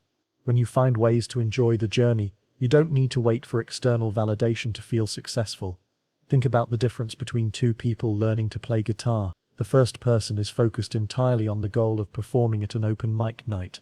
Every practice session is measured against this future event. When mistakes happen, they're frustrated because they're not yet good enough for their goal. When progress feels slow, they question whether they should continue. The second person has fallen in love with the feeling of their fingers finding new chord progressions, with the satisfaction of playing a song slightly better than yesterday, with the meditative quality of focused practice. Which person do you think will not only reach their goals but also enjoy the journey of getting there? The process-focused person has several advantages that go far beyond just being happier along the way. First, they're more resilient when setbacks occur because their satisfaction isn't dependent on perfect progress toward a specific outcome. Second, They're more likely to persist through the inevitable plateaus and difficulties because they're drawing energy from the activity itself, not just from the promise of future rewards. Third, they often achieve better results because they're fully present during the work instead of mentally living in some future scenario. This shift from prize-focused to process-focused thinking requires rewiring some deep mental programming. From childhood, we're taught to work for rewards, grades, approval, external recognition. We learn to see effort as the price we pay for prizes rather than as something valuable in its own right. But what if the effort is where the real treasure is hidden? What if the daily practice, the gradual improvement, the small victories along the way, are more fulfilling than any single achievement could ever be? Here's how to begin falling in love with your process, starting with understanding what makes any activity intrinsically rewarding. Psychologists have identified 3 core elements that make experiences satisfying in and of themselves: autonomy, mastery, and purpose. When your daily work contains these elements, you don't need to wait for external rewards to feel fulfilled. Autonomy means having control over how you approach your work. Even if your overall goal is predetermined, you can create autonomy by choosing your methods, your schedule, your environment, and your specific focus areas. The writer who decides to work in a coffee shop instead of at home, who chooses to write fiction instead of non-fiction, who sets their own daily word count target, is creating autonomy within their process. Mastery is the satisfaction that comes from getting better at something that matters to you. This doesn't mean you need to become world-class. It means you need to feel yourself improving over time. The key is to track progress in ways that reveal your growth. Instead of only measuring the gap between where you are and where you want to be, measure the gap between where you are and where you started. Purpose connects your daily activities to something larger than immediate self-interest. This could be serving others, contributing to a cause you believe in, or simply becoming the person you want to be. When you understand how your process serves a purpose that resonates with your values, even routine tasks become meaningful. The practical application of this understanding starts with redesigning your relationship with your daily work. Instead of seeing practice as the price you pay for future success, start seeing it as the place where success actually lives. Instead of enduring your daily disciplines, find ways to make them genuinely enjoyable. This might mean changing your environment to make the work more pleasant. It could involve adjusting your approach to emphasize the aspects you naturally enjoy. It might require reframing challenges as games to be played rather than obstacles to be endured. The specific changes will depend on your goals and personality, but the principle remains the same. If you're going to spend significant time doing something, you might as well find ways to enjoy it. One of the most powerful shifts you can make is learning to celebrate process victories instead of waiting for outcome victories. Did you maintain your routine when you didn't feel like it? That's worth celebrating. Did you try a new approach when the old one wasn't working? That deserves recognition. Did you show up with curiosity and effort even when progress felt slow? That's a victory that belongs entirely to you. This doesn't mean abandoning goals or becoming complacent about results. Process-focused people often achieve more than prize-focused people because they're more consistent, more resilient, and more willing to experiment with new approaches. When you're not attached to a specific timeline or method for achieving your goals, you can adapt more easily when circumstances change. The transformation happens when you realize that becoming the person who pursues excellence is more valuable than any particular achievement. The habits you develop, the skills you build, the character you forge during the process will serve you long after any specific goal is reached or forgotten. But you can only access these deeper benefits when you're present for the journey, not just enduring it until you reach some distant destination. This mindset also protects you from the inevitable disappointment that comes when external rewards don't live up to your expectations. Every successful person will tell you that their achievements rarely felt as satisfying as they imagined they would. The promotion comes with new stress. The financial goal brings new responsibilities. The recognition creates new pressures. But the person who learned to find satisfaction in the daily work doesn't need the external rewards to feel successful. They're a bonus, not a requirement. As you continue on your journey, practice noticing what you enjoy about your process. Pay attention to the moments when you feel most engaged with your work. Identify the aspects of your routine that give you energy rather than drain it. These observations will help you design a process that feels sustainable and enjoyable rather than like something you have to endure. The prize will come when it comes, and it will be meaningful because of the person you became while pursuing it. But the process is available right now, in this moment, in today's work. You don't have to wait for permission to enjoy your journey. You don't need to postpone satisfaction until you reach some arbitrary finish line. The process itself is the prize. You just need to learn how to unwrap it. Fall in love with becoming, not just with arriving. The person you're becoming through your daily efforts is your greatest achievement. Chapter 15. Pressure builds diamonds, not comfort. The most beautiful things in nature are forged under conditions that would crush most materials. Diamonds form deep in the Earth's mantle, where temperatures reach 2,000 degrees Fahrenheit, and pressure is 725,000 pounds per square inch. Pearls develop inside oysters as a response to irritation and foreign invasion. The strongest trees grow in areas with the harshest winds, developing deep root systems and flexible trunks that allow them to weather any storm. Yet somehow, we've convinced ourselves that human excellence should emerge from comfort zones and easy circumstances. Picture Michael, a software developer who landed his dream job at a prestigious tech company straight out of college. The salary was generous, the office had all the perks you see in movies, and the work was interesting enough to keep him engaged. For the first 2 years, he was content, but by year 3, something was wrong. Despite having everything he thought he wanted, he felt restless, unfulfilled, and somehow smaller than when he started.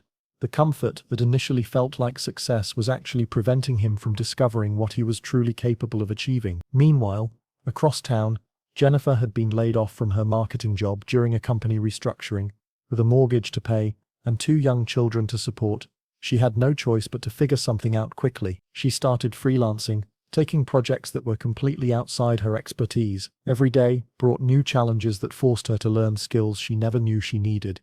The pressure was intense and often overwhelming. 2 years later, she had built a thriving consulting business, developed expertise in areas she never would have explored in her comfortable corporate job, and discovered a level of resilience and capability she didn't know she possessed. The difference between these 2 outcomes wasn't talent, education, or even opportunity. It was the presence or absence of pressure. Michael's comfortable situation, while pleasant, provided no catalyst for growth. Jennifer's challenging circumstances, while difficult, created the conditions necessary for transformation. This isn't to say that struggle for its own sake is valuable, but rather that voluntary challenge and intentional discomfort are essential ingredients for reaching your potential. We live in a culture that worships comfort. Every advertisement promises to make your life easier. Every product claims to eliminate friction. Every service wants to save you time and effort. While there's nothing wrong with enjoying life's pleasures, the constant pursuit of comfort has created a generation of people who expect growth without discomfort, results without resistance, and diamonds without pressure. The science of human development tells a different story. Psychologists call it hormesis, the concept that small amounts of stress actually make biological systems stronger. Your muscles grow only when they're stressed beyond their current capacity. Your cardiovascular system improves only when it's pushed beyond its comfort zone. Your immune system strengthens only when it encounters challenges it must overcome. The same principle applies to mental, emotional, and professional development. But here's where most people get it wrong. They either avoid all discomfort, or they subject themselves to random, unproductive stress. The key is understanding the difference between constructive pressure and destructive stress. Constructive pressure is chosen, purposeful, and designed to build specific capabilities. Destructive stress is imposed by external circumstances, serves no developmental purpose, and often exceeds your capacity to adapt and grow. Think of it like weight training for your character and capabilities. A smart athlete doesn't lift the heaviest weight possible on their first day at the gym. That would lead to injury, not strength. But they also don't stick with weights so light that they could lift them forever without effort. That would lead to maintenance, not growth. They progressively increase the challenge, staying within the zone where growth happens. Difficult enough to create adaptation, manageable enough to prevent breakdown. The same principle applies to every area of life where you want to grow. If you want to build mental toughness, you need to voluntarily put yourself in situations that require mental strength. If you want to develop professional skills, you need to take on projects that are slightly beyond your current expertise. If you want to become more confident, you need to do things that feel uncomfortable but aren't genuinely dangerous. This requires a fundamental shift in how you relate to discomfort. Instead of seeing pressure as something to avoid, You start recognizing it as a sign that growth is available. Instead of choosing the path of least resistance, you learn to choose the path of optimal resistance. Challenging enough to stretch you but not overwhelming enough to break you. The most successful people in every field have learned to dance with pressure rather than run from it. They've discovered that their comfort zone isn't a place to live, it's a place to visit and rest between challenges. They understand that their current capabilities are just the starting point, not the destination, and that the bridge between where they are and where they want to be is built from voluntary discomfort. This doesn't mean seeking out unnecessary suffering or creating problems where none exist. It means recognizing that the things you want most in life probably require you to become someone you're not yet. And becoming that person requires pressure, the kind of pressure that forces you to develop new skills, adopt new habits, and discover strengths you didn't know you had. Here's how to apply this understanding practically. First, identify the areas of your life where comfort has become stagnation. Where have you been coasting? What skills have you stopped developing? What challenges have you been avoiding? These are the areas where strategic pressure can create breakthrough results. Second, design challenges that target your growth edges. If public speaking terrifies you but would advance your career, start by volunteering to give presentations to small groups. If physical fitness has been neglected, begin with workouts that push you beyond your current capacity, but don't risk injury. If you've been avoiding difficult conversations, practice with lower stakes situations first. Third, reframe pressure as information rather than threat. When you feel challenged, stretched, or pushed beyond your comfort zone, your first instinct might be to retreat to familiar territory. But what if that discomfort is actually feedback telling you that you're in the growth zone? What if the pressure you feel is evidence that you're doing something worth doing? The transformation happens when you stop seeing pressure as your enemy and start recognizing it as your trainer. A good trainer pushes you beyond what you think you can do while keeping you safe from genuine harm. Pressure works the same way. It reveals capabilities you didn't know you had while building the strength to handle even greater challenges in the future. This mindset shift has profound implications for how you approach setbacks and difficulties. Instead of seeing tough times as evidence that you're on the wrong path, you begin to recognize them as opportunities to develop qualities that easy times can never build. Resilience isn't developed during smooth sailing. It's forged when the storms come. Problem-solving skills don't emerge when everything goes according to plan. They develop when you have to figure out how to navigate unexpected challenges. The diamond inside you has always been there, but it's hidden beneath layers of untested potential. The pressure you've been avoiding isn't trying to break you. It's trying to reveal the strength, beauty, and brilliance that can only emerge under conditions that push you beyond your current limitations. Comfort is a wonderful place to visit, but it's a terrible place to live. Growth happens at the edges of your capability, in the space between what you can do easily and what seems impossible. That space is where pressure lives, and pressure is where diamonds are born. As you continue this journey, remember that every challenge you face is an opportunity to discover what you're truly made of. Every moment of pressure is a chance to build capabilities that will serve you for the rest of your life. The discomfort you feel isn't a warning to turn back. It's an invitation to step forward into the version of yourself that's waiting on the other side of easy. Chapter 16. Don't just dream, demand it of yourself. Dreams without demands are just fantasies dressed up in pretty packaging. They're the mental equivalent of window shopping. Pleasant to imagine, but ultimately powerless to change your reality. You can dream about being in better shape while eating pizza on the couch. You can dream about starting a business while never taking a single action toward making it real. You can dream about meaningful relationships while avoiding the vulnerability required to build them. Dreams alone are comfortable, because they require nothing of you except imagination. But here's what separates the people who transform their lives from those who remain stuck in endless cycles of wishing and hoping. They learned to demand excellence from themselves instead of just dreaming about it. They stopped being spectators in their own lives and became the directors, writers, and starring actors in their success stories. Think about Janet, a teacher who dreamed for years about writing a novel. She had notebooks full of story ideas, characters she'd developed in detail, and plot lines that excited her imagination. Every weekend, she told herself she would start writing. Every January 1st, she made it her resolution. But by December, she had written exactly 0 words because dreaming about being a writer felt easier than doing the actual work of writing. The dream was perfect.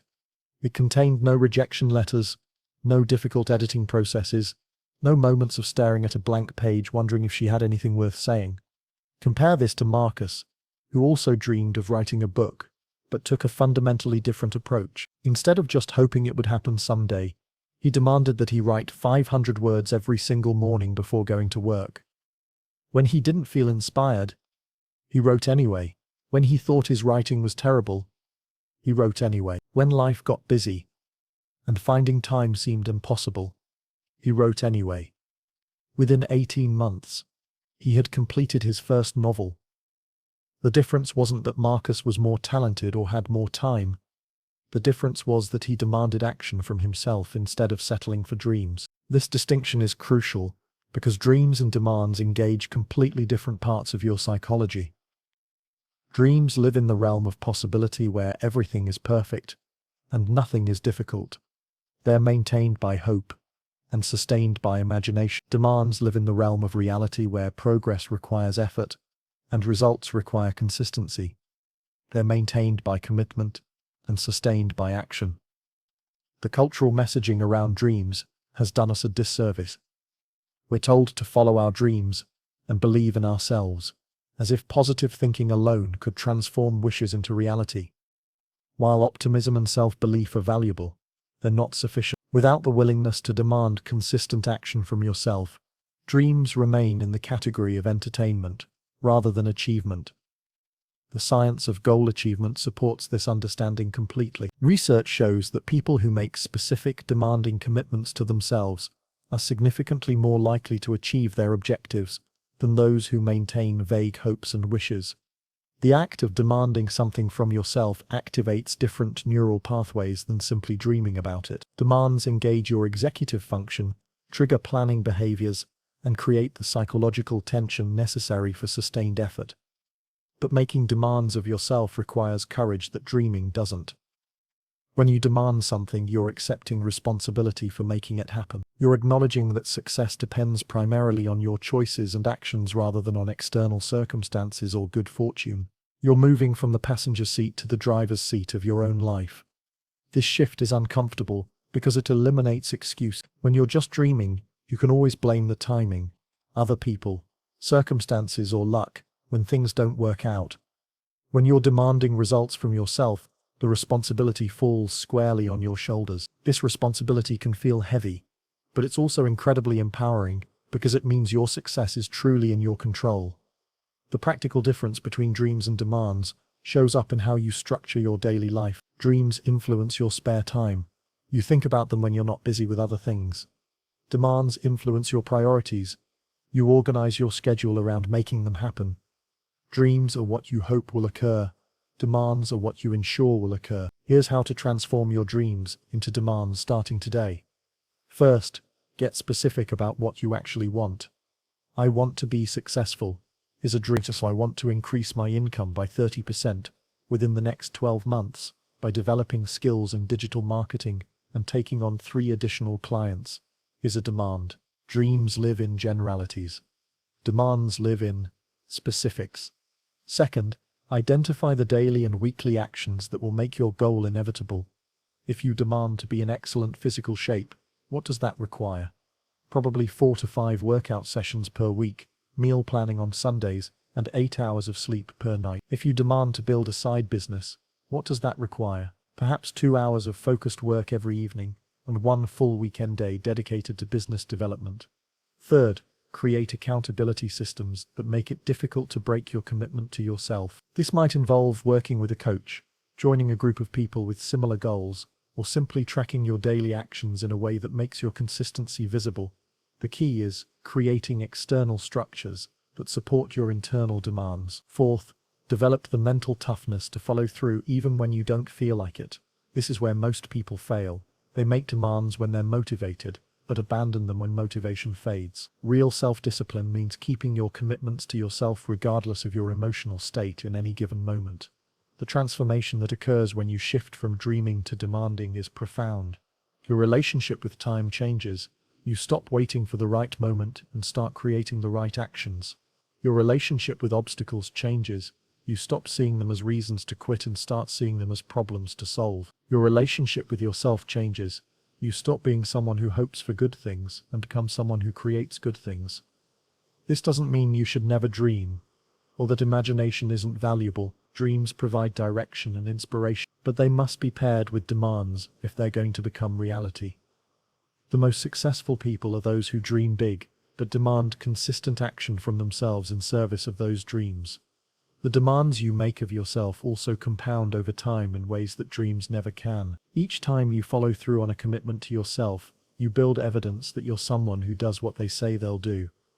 This evidence becomes the foundation for bigger dreams and higher demands. The person who demands 500 words per day from themselves eventually becomes capable of demanding a complete novel. The person who demands daily workouts eventually becomes capable of demanding marathon-level fitness. But perhaps most importantly, learning to demand excellence from yourself changes how you show up in every area of your life. The discipline required to follow through on your commitments builds character that extends far beyond the specific goal you're pursuing. The confidence that comes from knowing you can rely on yourself creates a foundation for taking bigger risks and pursuing more ambitious objectives. Your dreams are valid and valuable, but they're not enough. They're the blueprint, but you are the builder. They're the destination, but you must create the journey.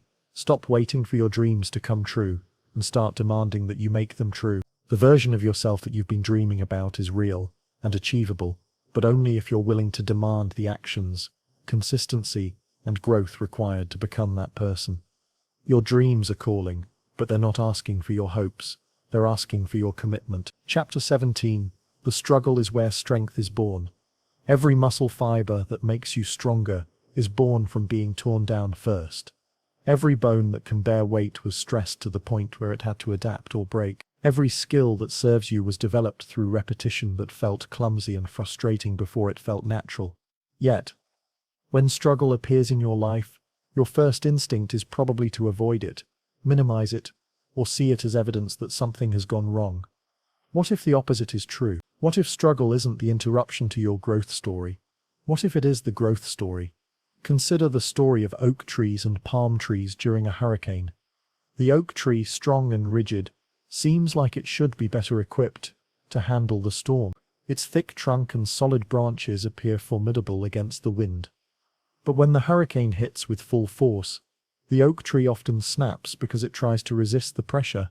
The palm tree, seemingly more fragile, bends almost horizontal in the wind. It looks like it's being destroyed.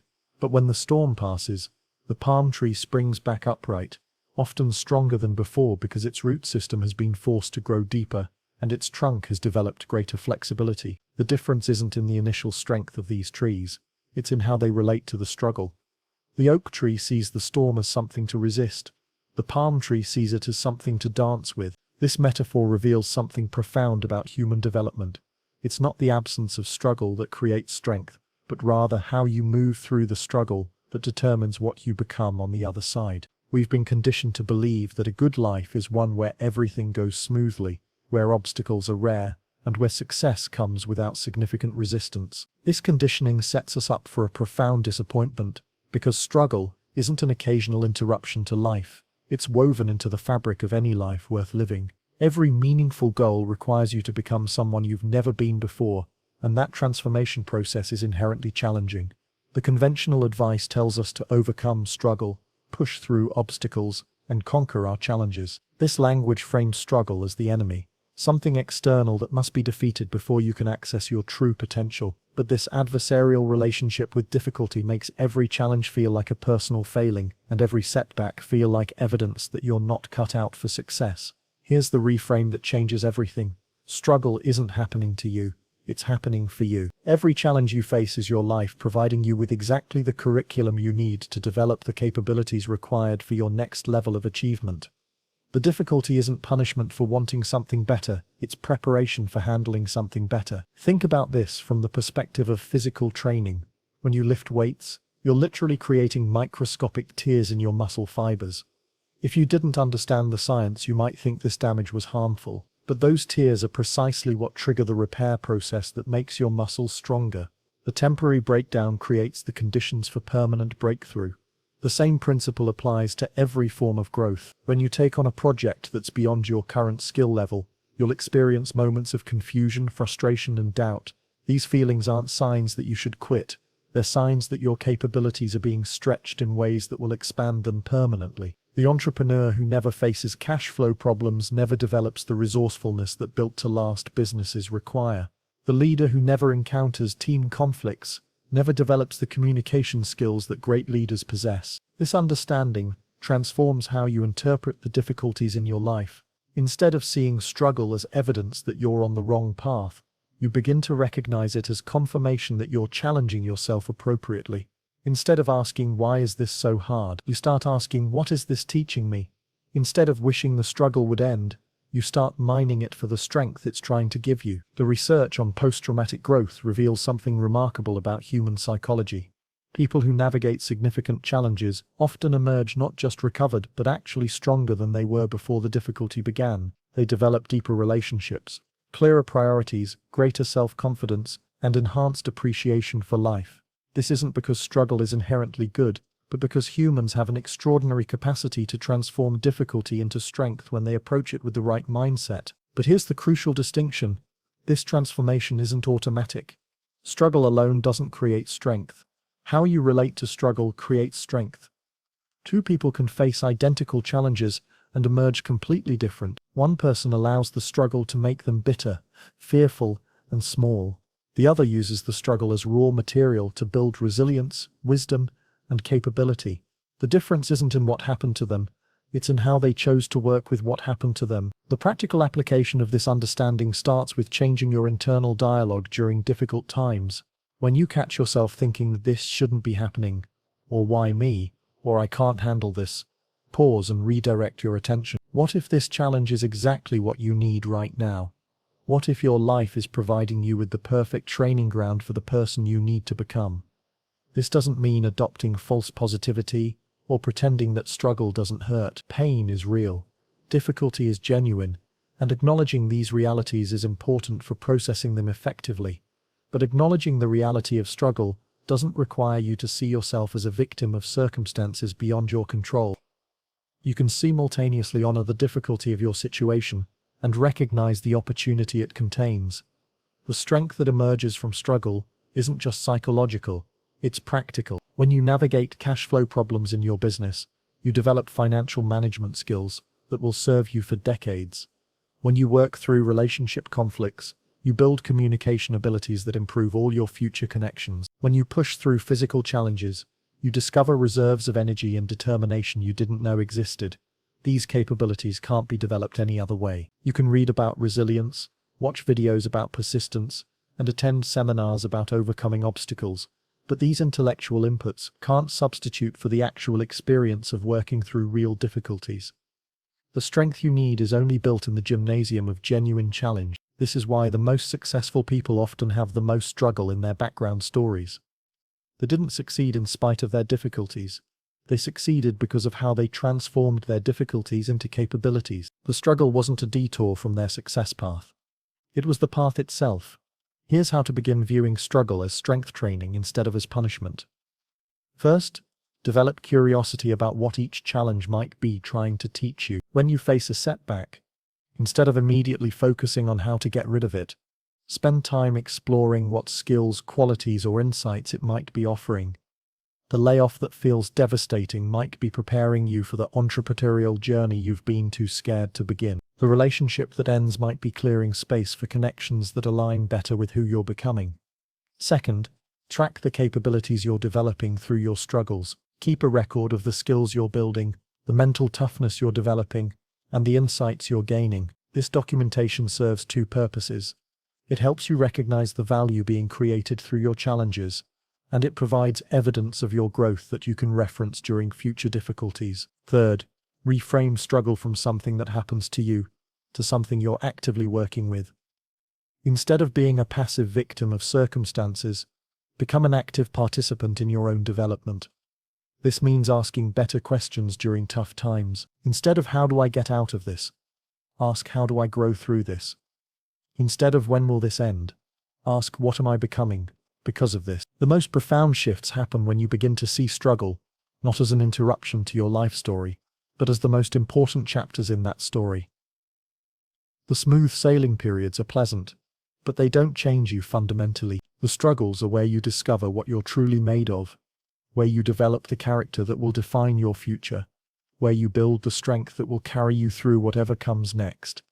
This doesn't mean seeking out unnecessary hardship or creating problems where none exist. Life provides enough genuine challenges without you manufacturing additional ones. But when legitimate struggles appear, and they will, you can choose to see them as invitations to become stronger rather than as evidence that life is unfair. The palm tree doesn't enjoy being bent by hurricane winds, but it trusts that flexibility is better than rigidity. It doesn't resist the storm or pretend it's not happening. It works with the forces acting upon it and uses them to develop greater resilience. You can adopt the same approach to the struggles in your life. Every challenge you face is asking you the same question. Will you let this make you stronger, or will you let it make you smaller? Will you use this difficulty as raw material for building capabilities, or will you let it convince you that you're not cut out for the life you want? The choice is always yours, and that choice determines not just how you get through the struggle, but who you become because of it. The strength you're looking for isn't hiding somewhere outside your current circumstances. It's being forged inside your current circumstances. The struggle isn't preventing you from becoming who you need to be. It's the very process of becoming who you need to be. Remember, every person you admire for their strength, resilience, or capability developed these qualities the same way you're developing yours right now, by refusing to let struggle make them smaller, and choosing instead to let it make them stronger. Chapter 18. Finish what you started, no matter what. The graveyard of human potential is littered with brilliant beginnings that never became completed projects. Novels with perfect first chapters that were never finished. Businesses with great ideas that never launched. Fitness journeys that ended after 2 weeks of enthusiasm. Relationships that could have been extraordinary, but were abandoned at the first sign of difficulty. The ability to start something is common. The ability to finish what you start is what separates achievers from dreamers. Consider the story of 2 college roommates who both decided to learn Spanish during their sophomore year. David started with incredible enthusiasm, buying expensive language learning software, enrolling in conversation classes, and even planning a summer trip to Barcelona. For the first month, he studied every day, immersed himself in Spanish media, and made impressive initial progress. But when the novelty wore off and the learning became more challenging, his motivation waned. By month 3, he had stopped studying entirely. His expensive software gathered digital dust, and his Barcelona trip was postponed indefinitely. His roommate Alex took a different approach. He started with a simple commitment to study Spanish for 15 minutes every single day, using a free app. His progress was slower than David's initial sprint, but it was consistent. When he felt bored, he studied anyway. When other priorities demanded his attention, he found his 15 minutes somewhere in the day. When progress felt slow, he trusted the process and continued. 3 years later, Alex was fluent in Spanish and spent a semester abroad in Spain. David was still planning to get back to learning Spanish someday. The difference between these outcomes wasn't intelligence, opportunity, or even initial motivation. The difference was the ability to continue when the excitement faded, to persist when progress felt slow, and to honor commitments when honoring them became inconvenient. This capacity to finish what you start is perhaps the most predictive trait for long-term success in any field. We live in a culture that celebrates starting. Social media feeds are full of people announcing new projects, new goals, and new adventures. The beginning gets all the attention because beginnings are exciting, full of possibility, and easy to share with others, but finishing is where the real magic happens. And finishing is what most people never learn to do consistently. The psychology behind this pattern is understandable. Starting something new provides an immediate hit of dopamine, as your brain anticipates the positive outcomes that might result from this new endeavor. The first few weeks often bring rapid progress because you're moving from complete ignorance to basic competence, and those early gains feel significant. But then reality sets in. The learning curve flattens. Progress becomes less obvious. The work becomes routine rather than exciting. This is the moment where most people quit. They interpret the decreased excitement as evidence that they've chosen the wrong path, or they assume that real passion should make the work feel effortless. But this interpretation is based on a fundamental misunderstanding of how mastery develops. The middle phase of any meaningful project is supposed to feel difficult, repetitive, and less immediately rewarding than the beginning phase. Professional writers call it the muddy middle, the part of any book where the initial inspiration has been exhausted, but the final destination still feels impossibly far away. Every word requires effort. Every sentence must be carefully constructed, and doubt creeps in about whether the project is worth completing. But experienced writers know that pushing through this phase is what separates published authors from people who always wanted to write a book. The same principle applies to every meaningful endeavor. The middle phase of learning a new skill, building a business, improving your health, or developing a relationship is where the real work happens. It's where you develop the discipline that will serve you for the rest of your life. It's where you prove to yourself that you can be trusted to follow through on your commitments. But finishing what you start provides benefits that go far beyond the specific project you're completing. Every time you push through the middle phase and reach completion, you're building what psychologists call implementation intention, the mental muscle that allows you to bridge the gap between deciding to do something and actually doing it. This muscle gets stronger each time you use it, and weaker each time you abandon a project midstream. The practical implications of this understanding are profound. Each unfinished project doesn't just represent a missed opportunity, it represents a withdrawal from your account of self-trust. Each time you start something and don't finish it, you're providing evidence to your subconscious mind that you're someone who doesn't follow through. This erodes your confidence in your ability to achieve future goals and makes you less likely to start new projects because part of you doesn't believe you'll complete them. Conversely, each completed project makes a deposit into that same account. Even if the end result isn't perfect, even if the project was smaller than you originally envisioned, the act of finishing builds evidence that you're someone who does what they say they'll do. This evidence becomes the foundation for taking on bigger challenges and pursuing more ambitious goals. The key to developing finishing power starts with being more selective about what you begin. The person who starts 10 projects and finishes 2 has accomplished less than the person who starts 3 projects and finishes all 3. Before committing to any new endeavor, honestly assess whether you have the time, energy, and genuine interest necessary to see it through to completion. This doesn't mean only starting projects you're certain you'll finish. That would eliminate most worthwhile challenges from your life. It means being realistic about your capacity and choosing your commitments carefully. It means understanding that every yes to a new project is potentially a no to completing projects you've already started. Once you've committed to something, develop systems that make finishing more likely than quitting. This might mean breaking large projects into smaller milestones that provide more frequent sense of progress and accomplishment. It might involve creating accountability structures that make it socially difficult to abandon your commitment. It could include designing your environment to make continuing easier than stopping. But perhaps most importantly, you need to change your relationship with the middle phase of projects. Instead of seeing the loss of initial excitement as a problem, recognize it as the beginning of the real work. Instead of interpreting difficulty as a sign you should quit, see it as evidence that you're in the zone where real growth happens. Instead of waiting for motivation to return, develop the discipline to continue regardless of how you feel in any given moment. The transformation happens when you realize that finishing isn't just about completing projects, it's about completing yourself. Each thing you finish becomes part of your identity as someone who follows through. Each commitment you honor builds trust in your ability to create the life you want. Each project you see to completion proves that you have the persistence required for long-term success. This doesn't mean stubbornly continuing projects that have clearly become unwise or impossible.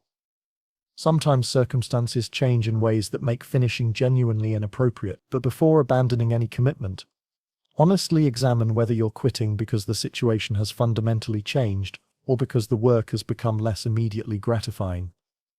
The world is full of people with great ideas, impressive starts, and elaborate plans. What the world desperately needs is more people who finish what they start, who push through when the excitement fades, who honor their commitments when keeping them becomes inconvenient. These are the people who actually change their lives, build meaningful careers, create lasting relationships, and make real contributions to the world.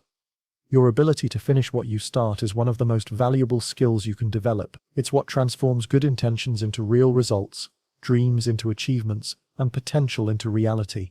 Every project you complete, no matter how small, is building the finishing muscle that will serve you in increasingly important ways throughout your life. Don't let your current projects become another entry in the graveyard of abandoned beginnings. Push through the muddy middle.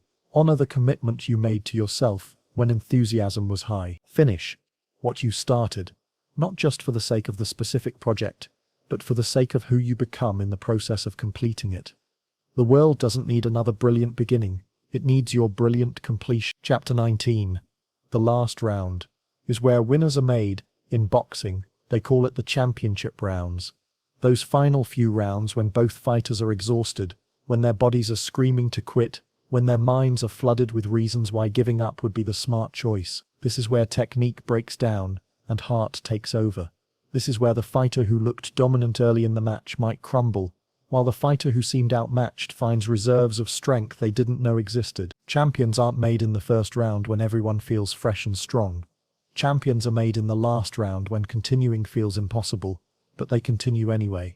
Life works exactly the same way, but most people don't understand this fundamental truth about success. They expect the final push toward their goals to feel easier than the middle phases, assuming that momentum should carry them naturally across the finish line. Instead, they discover that the last mile of any meaningful journey is often the hardest mile, the phase that demands the most from you, precisely when you have the least left to give. Picture Sarah, a law student in her final semester before the bar exam. For 3 years, she had maintained solid grades, developed good study habits, and felt confident in her choice of career. But as the bar exam approached, everything felt harder. The material seemed more complex. Her concentration was harder to maintain, and doubt crept in about whether she was truly prepared. 2 months before the exam, she considered dropping out. "Maybe I'm not cut out for this," she told her study group. "Everyone else seems more confident than I feel." What Sarah didn't realize was that every person in her study group was experiencing similar doubts and fatigue. The difference would be determined by who pushed through these final challenges and who used them as excuses to quit. When the finish line was in sight, Sarah chose to push through. She passed the bar exam and built a successful legal career. 3 of her classmates who were equally prepared and equally intelligent dropped out during those final months and never practiced law. This scenario plays out in every field, at every level of achievement. The entrepreneur who gives up on their business plan 6 months before it would have turned profitable. The athlete who stops training 2 months before the tryouts that would have changed their life. The writer who abandons their novel 3 chapters before the ending that ties everything together perfectly.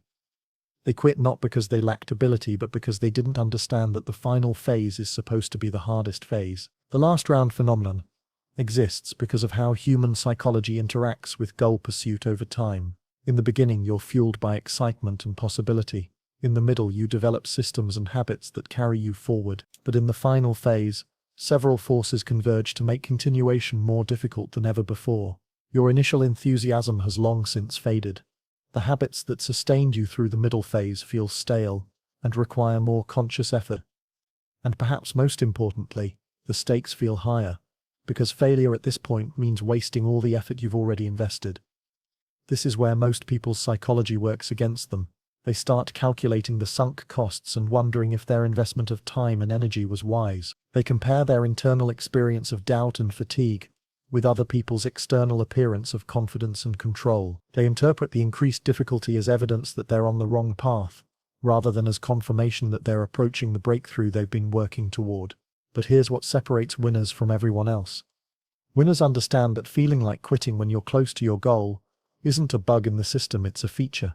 It's your life's way of testing whether you really want what you say you want. It's the universe asking whether you're serious about your commitment, or just playing around with interesting possibilities. Champions in every field have learned to recognize this pattern and reframe their relationship with final phase difficulty. Instead of seeing increased resistance as a reason to quit, they see it as confirmation that they're approaching something significant. Instead of interpreting fatigue as a sign of weakness, they recognize it as the natural result of sustained effort over time. Instead of comparing their internal experience with others' external appearances, they focus on what they can control, their decision to take the next step. The practical application of this understanding starts with preparing mentally for the fact that your final approach to any meaningful goal will likely be harder than you expect. This preparation prevents you from being blindsided by increased difficulty and helps you interpret challenges correctly when they arise. When you know that the last round is supposed to be tough, you don't waste energy wondering what's wrong when it feels tough. This doesn't mean the final phase will be miserable, or that success requires suffering. It means that the skills and mindset that got you to the final round might not be sufficient to get you through the final round. You need to dig deeper, access different resources, and often discover capabilities you didn't know you possessed. Think about marathon runners who hit the wall around mile 20. Their bodies have depleted stored glycogen, their muscles are fatigued, and every step requires conscious will rather than trained automaticity. The runners who finish strong aren't necessarily the ones who felt best at mile 20. They're the ones who knew this moment would come and prepared strategies for pushing through it. The same preparation applies to your goals. Identify what your mile 20 might look like. What form will resistance take when you're approaching your objective? What doubts are likely to surface? What external pressures might intensify? What internal voices might get louder? Preparing for these challenges doesn't make them disappear, but it prevents them from catching you off guard when your mental reserves are already depleted. The most powerful tool for navigating the final round is understanding that this is where your character is truly revealed and developed. Anyone can work toward a goal when it feels easy and exciting. The person you become by pushing through when it feels hard and uncertain is the person who will be capable of handling the success you're pursuing. The final round isn't just testing your commitment to your current goal, it's preparing you for the challenges that come with achieving that goal.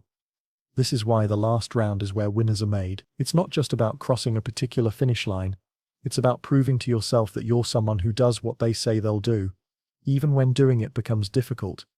It's about building the mental toughness that will serve you in every future challenge. It's about developing the kind of character that can handle bigger goals, greater responsibilities, and more significant opportunities. The fatigue you feel in your final approach isn't weakness. It's the natural result of sustained effort over time. The doubt that creeps in isn't evidence of poor judgment. It's your mind's way of making sure you're serious about your commitment. The increased difficulty isn't a sign you should quit. It's the final test before your breakthrough. When you find yourself in the last round of pursuing something important, remember that this is your moment. This is where you discover what you're truly made of. This is where you separate yourself from the people who talk about wanting success and prove that you're someone who actually creates success. The last round is where your future self is born. The person who emerges from completing what they started, despite the final phase challenges, is fundamentally different from the person who began the journey. They have evidence of their own resilience, proof of their commitment, and confidence that comes only from doing hard things when doing them felt impossible. Don't let the last round defeat you when victory is within reach. The finish line is closer than it appears, and you're stronger than you feel. This is your championship round. Fight like the winner you're about to become. Chapter 20. Never give up until you win. The most profound victories in human history were achieved by people who had every logical reason to quit, but chose to continue anyway. They were outmatched, outgunned, and often outnumbered, but they possessed something that their opposition lacked: an unshakable commitment to persist until they achieved what they set out to accomplish. This wasn't blind stubbornness or naive optimism. It was a conscious choice to redefine winning as the refusal to surrender rather than as the absence of obstacles. This is the principle that transforms ordinary people into extraordinary achievers, that turns setbacks into setups, and that makes the impossible inevitable. It's not about having special talents or perfect circumstances. It's about developing an internal commitment so strong that external circumstances lose their power to determine your outcome. It's about understanding that giving up is the only true failure, and everything else is just information that helps you adjust your approach. Consider the story of a woman named Linda, who decided at age 45 to start her own catering business after being laid off from her corporate job. She had a passion for cooking and a small severance package, but no business experience, limited savings, and a mortgage that required steady income. Her first year was brutal. Equipment broke down regularly. 3 major clients cancelled contracts at the last minute, and she worked 18-hour days just to break even. Friends and family suggested she look for another corporate job. The numbers on paper suggested her business would fail within 6 months, but Linda had made a decision that went deeper than the daily challenges she faced. She had decided that giving up wasn't an option, that she would continue adjusting her approach until she found one that worked. When equipment failed, she learned to fix it herself or found more reliable used alternatives. When clients cancelled, she developed backup plans and diversified her customer base. When 18-hour days became unsustainable, she gradually built a team and improved her systems. 5 years later, Linda's catering company employed 23 people and was booking events 6 months in advance. She succeeded not because her path was smooth, but because she had committed to walking whatever path was necessary until she reached her destination. She had decided that the only failure was giving up, and since giving up wasn't an option, success became inevitable. It was just a matter of time and persistence. This is what never give up until you win really means. It's not about ignoring reality or pursuing impossible dreams. It's about redefining your relationship with obstacles so that they become stepping stones rather than roadblocks. It's about understanding that every setback contains information about what doesn't work, bringing you closer to discovering what does work. It's about recognizing that persistence isn't just one strategy among many. It's the strategy that makes all other strategies possible. The conventional understanding of giving up versus persisting is far too simplistic. Most people think persistence means doing the same thing over and over regardless of results, while giving up means having the wisdom to recognize when something isn't working.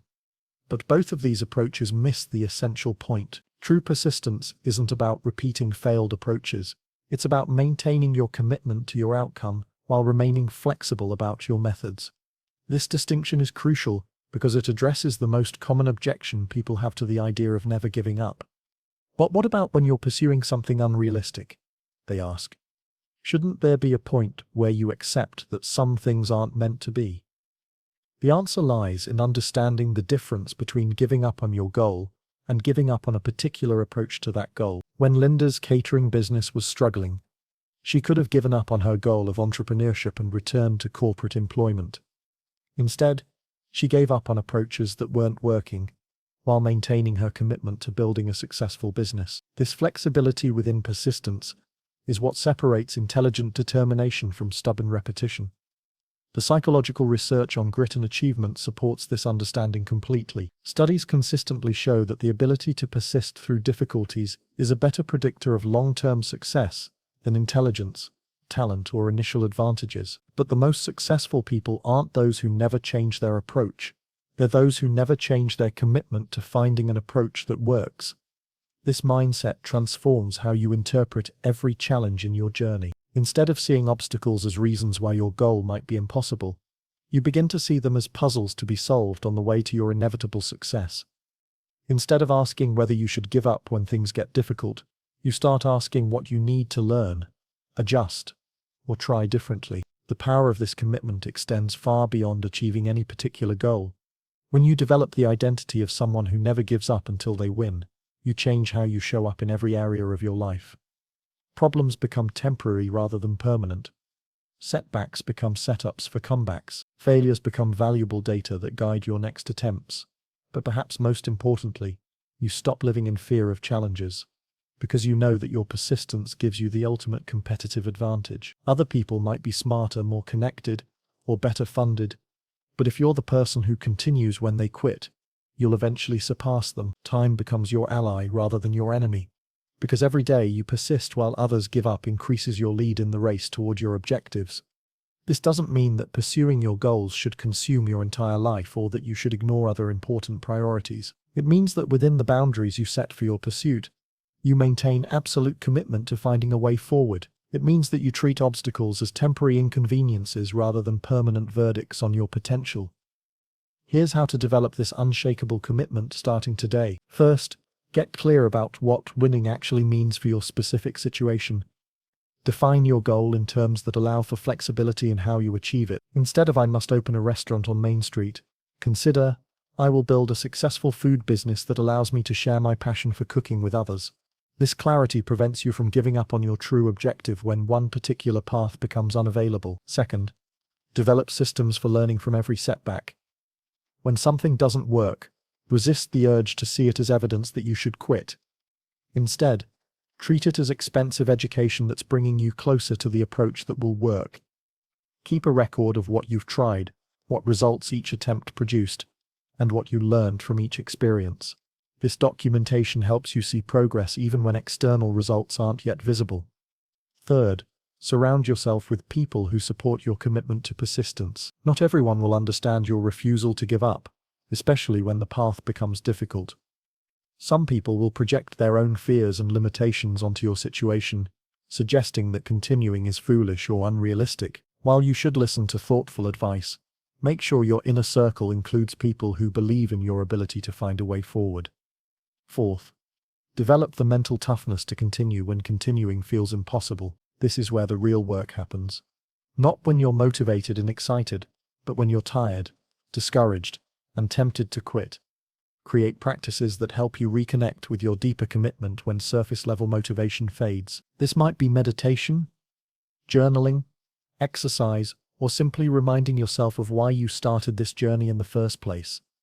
The transformation that occurs when you truly embrace this mindset is profound.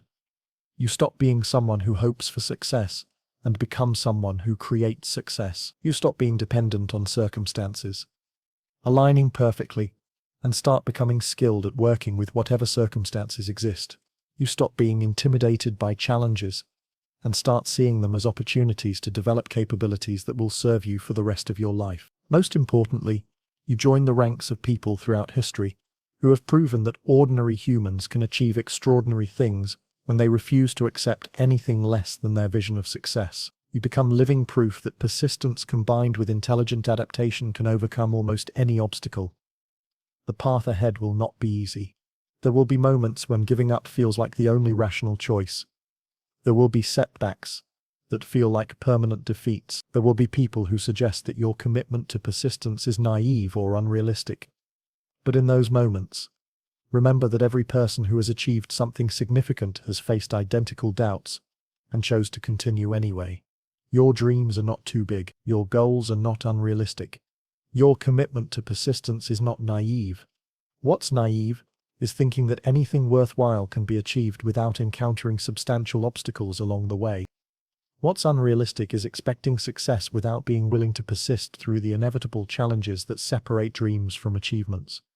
Never give up until you win, because giving up is the only failure that's permanent. Everything else is just information, adjustment and preparation for the victory that's coming to those who refuse to quit. Your win is not a matter of if, it's a matter of when, and when is determined by your willingness to never give up until you get there.